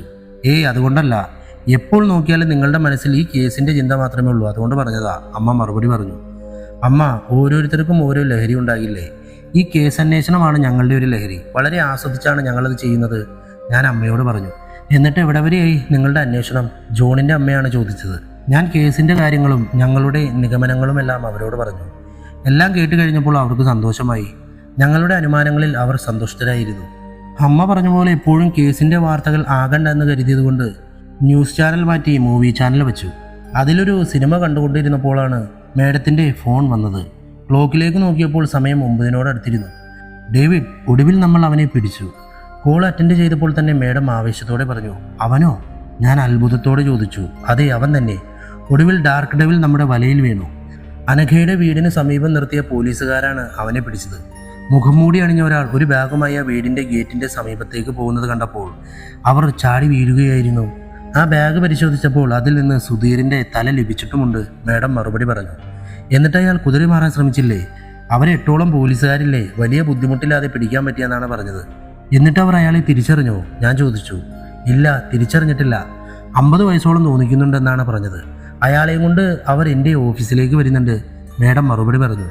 ഞാനുടൻ കോള് കട്ട് ചെയ്യാതെ തന്നെ അനഘയുടെ GPS ട്രാക്കറിൻ്റെ ലൊക്കേഷൻ നോക്കി. അന്നേരം അത് മൂവിങ് ആകുന്നതാണ് കണ്ടത്. Madam, I think it's A trap. നമ്മുടെ പദ്ധതിയെക്കുറിച്ച് മനസ്സിലാക്കിയ ഡാർക്ക് ഡെവിൽ സഹായിയെ നമുക്ക് ഇട്ടു തന്നതാണ്. അവിടെ കാവൽ നിർത്തിയിരിക്കുന്ന പോലീസുകാരെ അവിടെ നിന്ന് മാറ്റുക എന്നത് തന്നെയാകും ലക്ഷ്യം. ഞാൻ അനഘയ്ക്ക് GPS ട്രാക്കറുള്ള ഒരു മാല കൊടുത്തിരുന്നു. അതിൻ്റെ ലൊക്കേഷൻ ചേഞ്ച് ആയിക്കൊണ്ടിരിക്കുന്നുണ്ട്. അതിനർത്ഥം അവളെ വീട്ടിൽ നിന്ന് തട്ടിക്കൊണ്ടു പോയിരിക്കുന്നു എന്നാണ്. I am sure killer is a woman. നിങ്ങൾ പറഞ്ഞ പോലെ ഇതൊരു ട്രാപ്പാണെങ്കിൽ നമ്മൾ എന്തെങ്കിലും ഉടൻ ചെയ്യണമല്ലോ. നമ്മൾ വൈകുന്നോറും അനഘയുടെ ജീവൻ കൂടുതൽ അപകടത്തിലായിക്കൊണ്ടിരിക്കുകയാണ്, മേഡം ഞങ്ങളോട് പറഞ്ഞു. ഞങ്ങൾ GPS ട്രാക്കറിലെ ലൊക്കേഷൻ നോക്കി ഇറങ്ങാൻ തന്നെ തീരുമാനിച്ചു. ലൊക്കേഷൻ അപ്ഡേറ്റ് ഞങ്ങൾ തന്നുകൊണ്ടേയിരിക്കാം മേഡം. കുറച്ച് ഫോഴ്സുമായി അവിടെ നിന്ന് ഇറങ്ങിക്കോളൂ. അവിടെ നിന്നും ഇറങ്ങുന്നതിന് മുമ്പ് മേഡം ചില കാര്യങ്ങൾ കൂടെ ചെയ്യണം. ഡാർക്ക് ഡെവിളിൻ്റെ സഹായിയുമായി വരുന്നവരോട് അയാളെ മാധ്യമങ്ങളുടെ ഒന്നും ശ്രദ്ധയിൽപ്പെടുത്തരുതെന്ന് പ്രത്യേകം പറയണം. തൽക്കാലം ഇപ്പോഴത്തേക്ക് അറസ്റ്റൊന്നും രേഖപ്പെടുത്തണ്ട. നമുക്ക് വന്നിട്ട് ചോദ്യം ചെയ്യാൻ പറ്റുന്ന വിധത്തിൽ രഹസ്യമായ വല്ലയിടത്തും കുറച്ചു നേരം കൊണ്ടു ചെന്നാക്കുന്നതാകും ഏറ്റവും നല്ലത്. ഞാൻ പറഞ്ഞു നിർത്തി. അക്കാര്യം ഞാൻ ഏറ്റു. രഹസ്യമായി ചോദ്യം ചെയ്യാൻ പറ്റുന്ന പോലീസ് അവൈലബിളായ കുറച്ച് സ്ഥലം നമ്മുടെ ജില്ലയിൽ തന്നെയുണ്ട്. സഹായിയെ അങ്ങോട്ടേക്ക് മാറ്റാൻ ഞാൻ അവരോട് പറഞ്ഞേക്കാം. മേഡം മറുപടി പറഞ്ഞു. എന്നാൽ ഇനിയും സമയം വൈകിക്കാതെ ഞങ്ങൾ ഇറങ്ങാം.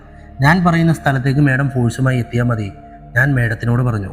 മേഡം അത് സമ്മതിച്ച് ഫോൺ കട്ട് ചെയ്തു. മേഡം ഫോൺ വെച്ച ഉടനെ അപ്പനോടും അമ്മമാരോടും യാത്ര പറഞ്ഞ് ഞങ്ങൾ വീട്ടിൽ നിന്നിറങ്ങി. കൊലയാളിയെ പിടിച്ചിട്ട് ഇനി വീട്ടിൽ കയറിയാൽ മതിയെന്ന് അപ്പൻ ഞങ്ങളോട് തമാശയായി പറഞ്ഞു. അത് അപ്പൻ്റെ വക ഞങ്ങൾക്കുള്ളൊരു ഓൾ ദ ബെസ്റ്റ് ആയിരുന്നു. GPS ട്രാക്കർ പിന്തുടർന്നുകൊണ്ടുള്ള ഞങ്ങളുടെ യാത്ര എത്തിച്ചേർന്നത് വീട്ടിൽ നിന്നും 10 കിലോമീറ്റർ മാറി കാക്കനാടിന് സമീപമുള്ള ഒറ്റപ്പെട്ട് കിടക്കുന്ന ഒരു വീട്ടിലാണ്. ഞങ്ങളുടെ യാത്രയിൽ അപ്പോൾ തന്നെ GPS ട്രാക്കറിൻ്റെ മൂവ്മെൻറ്റിനെ പറ്റി ഞാൻ മേഡത്തെ അറിയിച്ചുകൊണ്ടിരുന്നത് കൊണ്ട് ഞങ്ങളെത്തി 5 മിനിറ്റിൻ്റെ ഉള്ളിൽ തന്നെ മേഡം ഫോഴ്സുമായി അവിടെ എത്തി. മേഡത്തിൻ്റെ ഓഫീസിൽ നിന്ന് 8 കിലോമീറ്ററോളം ദൂരം മാത്രമേ അങ്ങോട്ടേക്ക് ഉണ്ടായിരുന്നുള്ളൂ. ഡേവിഡ് യാത്രക്കിടയിൽ ഡേവിഡിൻ്റെ നിഗമനങ്ങൾ ശരിയാണെന്ന് തെളിയിക്കുന്ന ഒരു സംഭവം ഉണ്ടായി. എത്തിയ ഉടനെ മേഡം എന്നോട് പറഞ്ഞു. എന്തു പറ്റി മേഡം? സഹായിയെ ഡേവിഡ് പറഞ്ഞ പോലെ ഒരിടത്തേക്ക് മാറ്റിയിട്ടുണ്ട്. അയാൾ പോലീസുകാരോട് പുച്ഛത്തോടെ ഒരു കാര്യം പറഞ്ഞിട്ടുണ്ട്. എൻ്റെ ഐറിൻ അവളുടെ പ്രതികാരം പൂർത്തിയാക്കുക തന്നെ ചെയ്യും. നിങ്ങൾക്ക് അവളെ തടയാനാകില്ല എന്നാണ് അയാൾ പറഞ്ഞിട്ടുള്ളത്. ഡേവിഡ് പറഞ്ഞ പോലെ ഡാർക്ക് ഡെവിൾ ഒരു പെണ്ണാണെന്നാണ് പുള്ളിയുടെ വാക്കുകളിൽ നിന്ന് മനസ്സിലാകുന്നത്. മേഡം പറഞ്ഞു നിർത്തി. ഐറിൻ, ഈ അന്വേഷണത്തിൻ്റെ ഇടയിൽ അങ്ങനെ ഒരു പേര് കേട്ടിട്ടേ ഇല്ലല്ലോ. അങ്ങനെ ഒരു പേരിൽ ഞങ്ങളുടെ പരിചയത്തിൽ ആരും തന്നെ ഇല്ല, ഞാൻ മേഡത്തിനോട് പറഞ്ഞു. ഏതായാലും നമ്മൾ ഇവിടെ ഡാർക്ക് ഡെവിളിൻ്റെ അടുത്ത് വരെ എത്തിയല്ലോ. നമുക്ക് നേരിട്ട് തന്നെ കണ്ടു മനസ്സിലാക്കാം ആരാണ് കൊലയാളിയെന്നും എന്തായിരുന്നു കൊലയാളിയുടെ പ്രതികാരത്തിന് പിറകിലുള്ള കാരണമെന്നും മേഡം മറുപടി പറഞ്ഞു.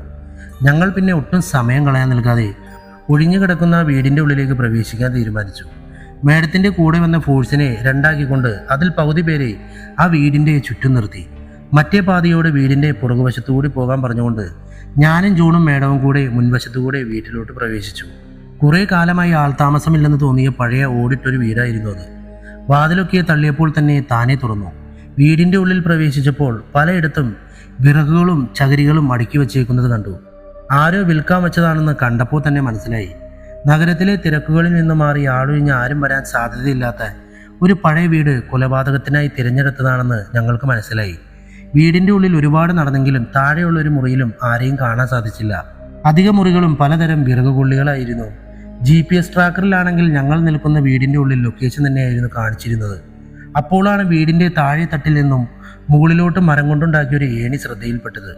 3 പേർക്കൊപ്പം കയറാൻ പറ്റാത്ത വിധത്തിലുള്ള മരപ്പലകൾ കൊണ്ടുള്ള ഒരു ഏണിയായിരുന്നു അത്. അതിനാൽ ഓരോരുത്തരായി കയറാൻ തീരുമാനിച്ചു. ഞാൻ മുകളിലെത്തിയപ്പോൾ എത്തിപ്പെട്ടത് ഒരു കൊച്ചു മുറിയിലാണ്. അവിടെ നിന്നും പുറത്തോട്ടൊരു വാതിൽ മാത്രമാണ് ഉണ്ടായിരുന്നത്. അതാണെങ്കിൽ ലോക്ക് ചെയ്തിട്ടുണ്ടായിരുന്നില്ല. പക്ഷേ വാതിലിൽ തള്ളിയപ്പോൾ തന്നെ വളരെ വലിയ ശബ്ദത്തിൽ അതങ്ങ് തുറന്നു. വലിയൊരു ഹാളായിരുന്നു അത്. ഉള്ളിൽ കയറിയപ്പോൾ കസേരയിൽ ബന്ധിച്ച രീതിയിൽ അനഘയെ എനിക്ക് കാണാൻ സാധിച്ചു. മറ്റാരെയും അവിടെ കണ്ടില്ല. അവളുടെ അടുത്തോട്ട് ഞാൻ പോയതും പിറകിൽ നിന്നൊരു വലിയ മരക്കഷ്ണം കൊണ്ട് എൻ്റെ തലയിൽ ഒരു അടി കിട്ടിയതും ഒരുമിച്ചായിരുന്നു. ഞാൻ തിരിഞ്ഞു നോക്കിയപ്പോൾ എനിക്ക് അപരിചിതമായ ഒരു പെൺകുട്ടിയുടെ മുഖം അവ്യക്തമായി ഞാൻ കണ്ടു. കണ്ണുകളിൽ ഇരുട്ട് കയറിയ പ്രതീതി ആയതുകൊണ്ട് തന്നെ അവളെ വ്യക്തമായി കാണാൻ സാധിച്ചില്ല. എൻ്റെ നിലവിളി കേട്ട് ജോണും മേഡവും ഓടി വരുന്നത് കാണുമ്പോൾ പതിയെ എൻ്റെ ബോധം നഷ്ടപ്പെട്ടു കഴിഞ്ഞിരുന്നു. ബോധം വന്നപ്പോൾ ഞാൻ അടുത്തുള്ള ഒരു പ്രൈവറ്റ് ആശുപത്രിയിലായിരുന്നു. എൻ്റെ സമീപം ജോണുണ്ടായിരുന്നു. ചെറിയൊരു ഫൈറ്റിൻ്റെ ഒടുവിൽ കൊലയാളിയെ മേഡവും അവനും കൂടി പിടിച്ചു എന്ന് അവനിൽ നിന്ന് എനിക്ക് മനസ്സിലാക്കാൻ സാധിച്ചു. അനഘ രക്ഷപ്പെട്ടു എന്നറിഞ്ഞപ്പോൾ എനിക്ക് സന്തോഷമായി. എന്നെ ആശുപത്രിയിലാക്കി ജോണിനെ കൂട്ടുനിർത്തിയ ശേഷം മേഡവും സംഘവും പ്രതിയെയും കൊണ്ട് രഹസ്യ സങ്കേതത്തിലേക്ക് പോയതായിരുന്നു. എൻ്റെ ബോധം വന്ന ശേഷം എൻ്റെ അഭിപ്രായം കൂടി അറിഞ്ഞിട്ട് അറസ്റ്റും ബാക്കി കാര്യങ്ങളും ഒഫീഷ്യലാക്കാമെന്നാണ് മേഡം പറഞ്ഞതെന്നാണ് ജോൺ എന്നോട് പറഞ്ഞത്. ഞാൻ ജോണിനെ കൊണ്ട് മേഡത്തിനെ ഫോൺ വിളിപ്പിച്ചു. അറസ്റ്റ് ഒഫീഷ്യലാക്കാൻ പറയുകയും നാളെ കാലത്ത് ചോദ്യം ചെയ്യുന്ന സമയമാകുമ്പോഴേക്കും ഞാൻ എത്താമെന്ന് അറിയിക്കുകയും ചെയ്തു. ചോദ്യം ചെയ്യലിന് ശേഷം മാത്രം വാർത്ത മുഴുവനായി മാധ്യമങ്ങളിൽ വിട്ടാൽ മതിയെന്ന് പറയാനും ഞാൻ മറന്നില്ല. പിറ്റേന്ന് കാലത്ത് തന്നെ ആശുപത്രിയിൽ നിന്ന് ഡിസ്ചാർജായി ഞാനും ജോണും കൂടെ മേഡത്തിൻ്റെ ഓഫീസിലേക്ക് പോയി. ഡാർക്ക് ഡെവിളിൻ്റെ സമ്മാനം ഒരു കെട്ടായി എൻ്റെ തലയിൽ തന്നെ ഉണ്ട്. മേഡത്തിൻ്റെ ഓഫീസിൻ്റെ മുമ്പിലെത്തിയപ്പോൾ അറസ്റ്റ് അറിഞ്ഞെത്തിയ മാധ്യമങ്ങൾ എല്ലാം ഉണ്ടായിരുന്നു. അവരുടെ ആകാംക്ഷകളിൽ നിന്ന് തന്നെ അവർ കൂടുതൽ വിവരങ്ങൾക്കായി കാത്തു നിൽക്കുകയാണെന്ന് മനസ്സിലായി. എന്നെയും ജോണിനെയും കണ്ടപ്പോൾ അവർ ഞങ്ങൾക്ക് പിന്നാലെ കൂടി. ചോദ്യം ചെയ്യലിന് ശേഷം മേഡം കൂടുതൽ വിവരങ്ങൾ തരുമെന്ന് പറഞ്ഞ് ഞങ്ങൾ അവരിൽ നിന്ന് നൈസായി ഒഴിഞ്ഞു മാറി. അകത്തെത്തിയപ്പോൾ മേഡം ഞങ്ങൾക്ക് വേണ്ടി കാത്തിരിക്കുന്നു. അവരോട് കൂടുതൽ വിവരങ്ങളൊന്നും ചോദിച്ചറിഞ്ഞിട്ടില്ല. അറസ്റ്റ് രേഖപ്പെടുത്തിയപ്പോൾ ജസ്റ്റ് കുറച്ച് കാര്യങ്ങൾ മാത്രം ചോദിച്ചു. ഇന്നലെ അയാൾ പറഞ്ഞ പോലെ ഡാർക്ക് ഡെവിൽ എന്ന പേരിൽ കൊലപാതകം നടത്തിയത് ഐറിൻ എന്ന പെൺകുട്ടിയാണ്. കൂടെയുള്ള സഹായി അവളുടെ അപ്പൻ ജോസഫ്. രണ്ടുപേരും കുറ്റം സമ്മതിച്ചിട്ടുണ്ട്. ബാക്കി കാര്യങ്ങൾ നിങ്ങൾ വന്ന ശേഷം ചോദിക്കാമെന്ന് വെച്ചു. മേഡം ഞങ്ങളോട് പറഞ്ഞു. ഞങ്ങൾ മേഡത്തിനോടൊപ്പം രണ്ടുപേരുടെയും അടുത്തേക്ക് പോയി. ചോദ്യം ചെയ്യാനുള്ള അവസരം മേഡം ഞങ്ങൾക്ക് തന്നു. ഐറിൻ ജോസഫ്, ഡാർക്ക് ഡെവിൽ എന്ന പേരിൽ നിങ്ങൾ 7 പേരെ അതിക്രൂരമായി കൊന്നു. 8ാമത്തെ ആളെ കൊലപ്പെടുത്താൻ ശ്രമിക്കുന്നതിൻ്റെ ഇടയിലാണ് ഞങ്ങളുടെ വലയിലകപ്പെട്ടത്. ഇത്ര പേരോടും അത്രയും വിരോധം തോന്നാൻ മാത്രം എന്ത് തെറ്റാണ് അവർ നിങ്ങളോട് ചെയ്തത്? ഞാൻ എൻ്റെ ചോദ്യം ആരംഭിച്ചു. അവർ അർഹിക്കുന്നത് മാത്രമേ ഞാൻ കൊടുത്തിട്ടുള്ളൂ. ഐറിൻ്റെ വകയായിരുന്നു ആ മറുപടി. നിങ്ങളുടെ പ്രതികാരം ആ ചെറുപ്പക്കാരോടാണെന്ന് എനിക്ക് നന്നായി അറിയാം. അപ്പോൾ അവരുടെ കാമുകിമാർക്ക് നിങ്ങൾ കൊടുത്തത് അർഹിക്കാത്തൊരു ശിക്ഷയല്ലേ? ഞാൻ വീണ്ടും ചോദിച്ചു. ആര് പറഞ്ഞു അവർ അർഹിക്കുന്നില്ല എന്ന്? ആ 4 ചെറുപ്പക്കാരെ സ്നേഹിച്ചു എന്നത് തന്നെയാണ് ഞങ്ങളുടെ ശിക്ഷയ്ക്കുള്ള അവരുടെ ഏറ്റവും വലിയ അർഹത. ഐറിൻ മറുപടി പറഞ്ഞു. ഇപ്പോഴും എൻ്റെ ആദ്യ ചോദ്യത്തിന് മറുപടി തന്നില്ല. എന്തായിരുന്നു ആ ചെറുപ്പക്കാരുടെ അത്രയും ദേഷ്യം തോന്നാൻ? അവർ നിങ്ങളോട് ചെയ്ത തെറ്റ്? അത്രത്തോളം ക്രൂരത നിങ്ങൾ അവരുടെ ശരീരത്തോട് ചെയ്തിട്ടുണ്ട്. എന്താണ് അവർ ചെയ്യാത്ത തെറ്റ്? എനിക്കുണ്ടായിരുന്ന എല്ലാം നഷ്ടപ്പെടുത്തിയത് അവരാണ്. അവരോട് ചെയ്തൊരു കാര്യത്തിനും എനിക്ക് അല്പം പോലും ഒരു കുറ്റബോധവുമില്ല, ഐറിൻ പറഞ്ഞു. ഇനിയും സാർ ചോദ്യം ചോദിച്ച് ബുദ്ധിമുട്ടണ്ട. പറയാനുള്ളത് ഞങ്ങൾ പറയാം. കാരണം നിയമത്തിൻ്റെ ഭാഗത്ത് നിന്ന് കിട്ടാവുന്ന ഒരു ശിക്ഷയെയും ഞങ്ങൾ ഭയപ്പെടുന്നില്ല. ഞങ്ങളുടെ ഓരോ പ്രവൃത്തിയും പൂർണ്ണ ബോധ്യത്തോടെ തന്നെയായിരുന്നു. അതിൻ്റെ ഭവിഷ്യത്ത് എന്താകുമെന്ന് ഞങ്ങൾ ഒരിക്കലും പേടിച്ചിട്ടില്ല. ഞങ്ങളുടെ ലക്ഷ്യം പൂർത്തിയാക്കണമെന്നത് മാത്രമായിരുന്നു ഞങ്ങൾക്ക് മുന്നിലുള്ള ആഗ്രഹം. അതിൻ്റെ അവസാനത്തിൽ ഞങ്ങൾ വീണുപോയി. അതുകൊണ്ട് തന്നെ കള്ളം പറയാനൊന്നും ഞങ്ങൾ നിൽക്കുന്നില്ല. ഇപ്രാവശ്യം ജോസഫാണത് പറഞ്ഞത്. ആ മറുപടി കേട്ടപ്പോൾ ഞങ്ങൾക്കും ഇച്ചിരി ആശ്വാസമായി. അല്പനിമിഷത്തെ മൗനത്തിന് ശേഷം ജോസഫ് പറഞ്ഞു തുടങ്ങി. നിങ്ങൾക്ക് എന്താണ് അറിയേണ്ടത്? ഞങ്ങൾ എന്തിനിതൊക്കെ ചെയ്തു എന്നല്ലേ? അതറിയണമെങ്കിൽ ആദ്യം ഞങ്ങൾ ആരാണെന്ന് നിങ്ങൾ അറിയണം. അതേപോലെ തന്നെ ഞങ്ങളുടെ ജെയിംസ് ആരായിരുന്നുവെന്ന്. അത്രയും പറഞ്ഞ് അയാൾ ഒന്ന് നിർത്തി. അന്നേരം അയാളുടെ കണ്ണ് നിറയുന്നത് എൻ്റെ ശ്രദ്ധയിൽപ്പെട്ടു. ഐറിനെ നോക്കിയപ്പോൾ അവളും കരയുന്നു. അല്പസമയത്തിന് ശേഷം ജോസഫ് തുടർന്നു. വയനാട്ടിലെ മേപ്പാടിയിൽ താമസിച്ചിരുന്ന ഒരു സാധാരണ കർഷക കുടുംബമായിരുന്നു ഞങ്ങളുടേത്. എൻ്റെ അയൽക്കാരനായിരുന്ന തോമസും ഞാനും കുട്ടിക്കാലം മുതലെയുള്ള അടുത്ത സുഹൃത്തുക്കളായിരുന്നു. ഞങ്ങളുടെ കല്യാണം കഴിഞ്ഞപ്പോഴും ആ സൗഹൃദം അതേപോലെ നിലനിന്നു. ഞങ്ങളെപ്പോലെ ഞങ്ങളുടെ ഭാര്യമാരും അടുത്ത സുഹൃത്തുക്കളായിരുന്നു. കല്യാണം കഴിഞ്ഞൊരു വർഷമായപ്പോഴേക്കും തോമസിൻ്റെ ഭാര്യ അന്നമ്മ ഒരു ആൺകുട്ടിക്ക് ജന്മം നൽകി. അവരവനെ ജെയിംസ് എന്ന് പേരിട്ടു. ഒരു 6 മാസം കൂടി കഴിഞ്ഞപ്പോൾ എൻ്റെ ഭാര്യ മേരി ഒരു പെൺകുഞ്ഞിനെ പ്രസവിച്ചു. ഞങ്ങൾ അവൾക്ക് ഐറിൻ എന്ന് പേരിട്ടു. വളർന്നു വലുതായപ്പോൾ ജെയിംസിനെ കൊണ്ട് ഐറിനെ കെട്ടിക്കുമെന്ന്, ഞങ്ങൾ തമ്മിൽ ഒരു കുടുംബ ബന്ധം ഉണ്ടാക്കുമെന്ന് കുട്ടികളുടെ ചെറുപ്പത്തിലെ ഞങ്ങൾ തീരുമാനിച്ചിരുന്നു. അതൊക്കെ കേട്ടാണ് പിള്ളേരും വളർന്നത്. വളരെ സന്തോഷത്തോടെ കുറേ കാലം ഒരു കുടുംബം പോലെ ഞങ്ങൾ അവിടെ കഴിഞ്ഞു. ഒടുവിൽ ഐറിൻ്റെയും ജെയിംസിൻ്റെയും പഠനം തീരുവോളം അത് നിലനിന്നു.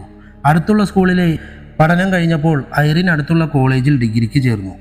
എങ്കിലും ജെയിംസിന് തുടർ പഠനത്തിന് നാട്ടിൽ നിന്ന് പോകണമെന്ന് തന്നെയായിരുന്നു ആഗ്രഹം. അവനെ ദൂരോട്ടൊന്നും വിടാൻ താല്പര്യമില്ലാത്തത് കൊണ്ട് തന്നെ പലതും പറഞ്ഞ് അവനെ നാട്ടിൽ തന്നെ നിർത്താൻ തോമസ് ഒരുപാട് ശ്രമിച്ചു. എന്നാൽ ഒടുവിൽ അവൻ്റെ ആഗ്രഹത്തിന് വഴങ്ങി അവനെ കൊസാറ്റിൽ ബിടെക് കമ്പ്യൂട്ടർ സയൻസിന് ചേർത്തു. അതായിരുന്നു എല്ലാത്തിൻ്റെയും തുടക്കം.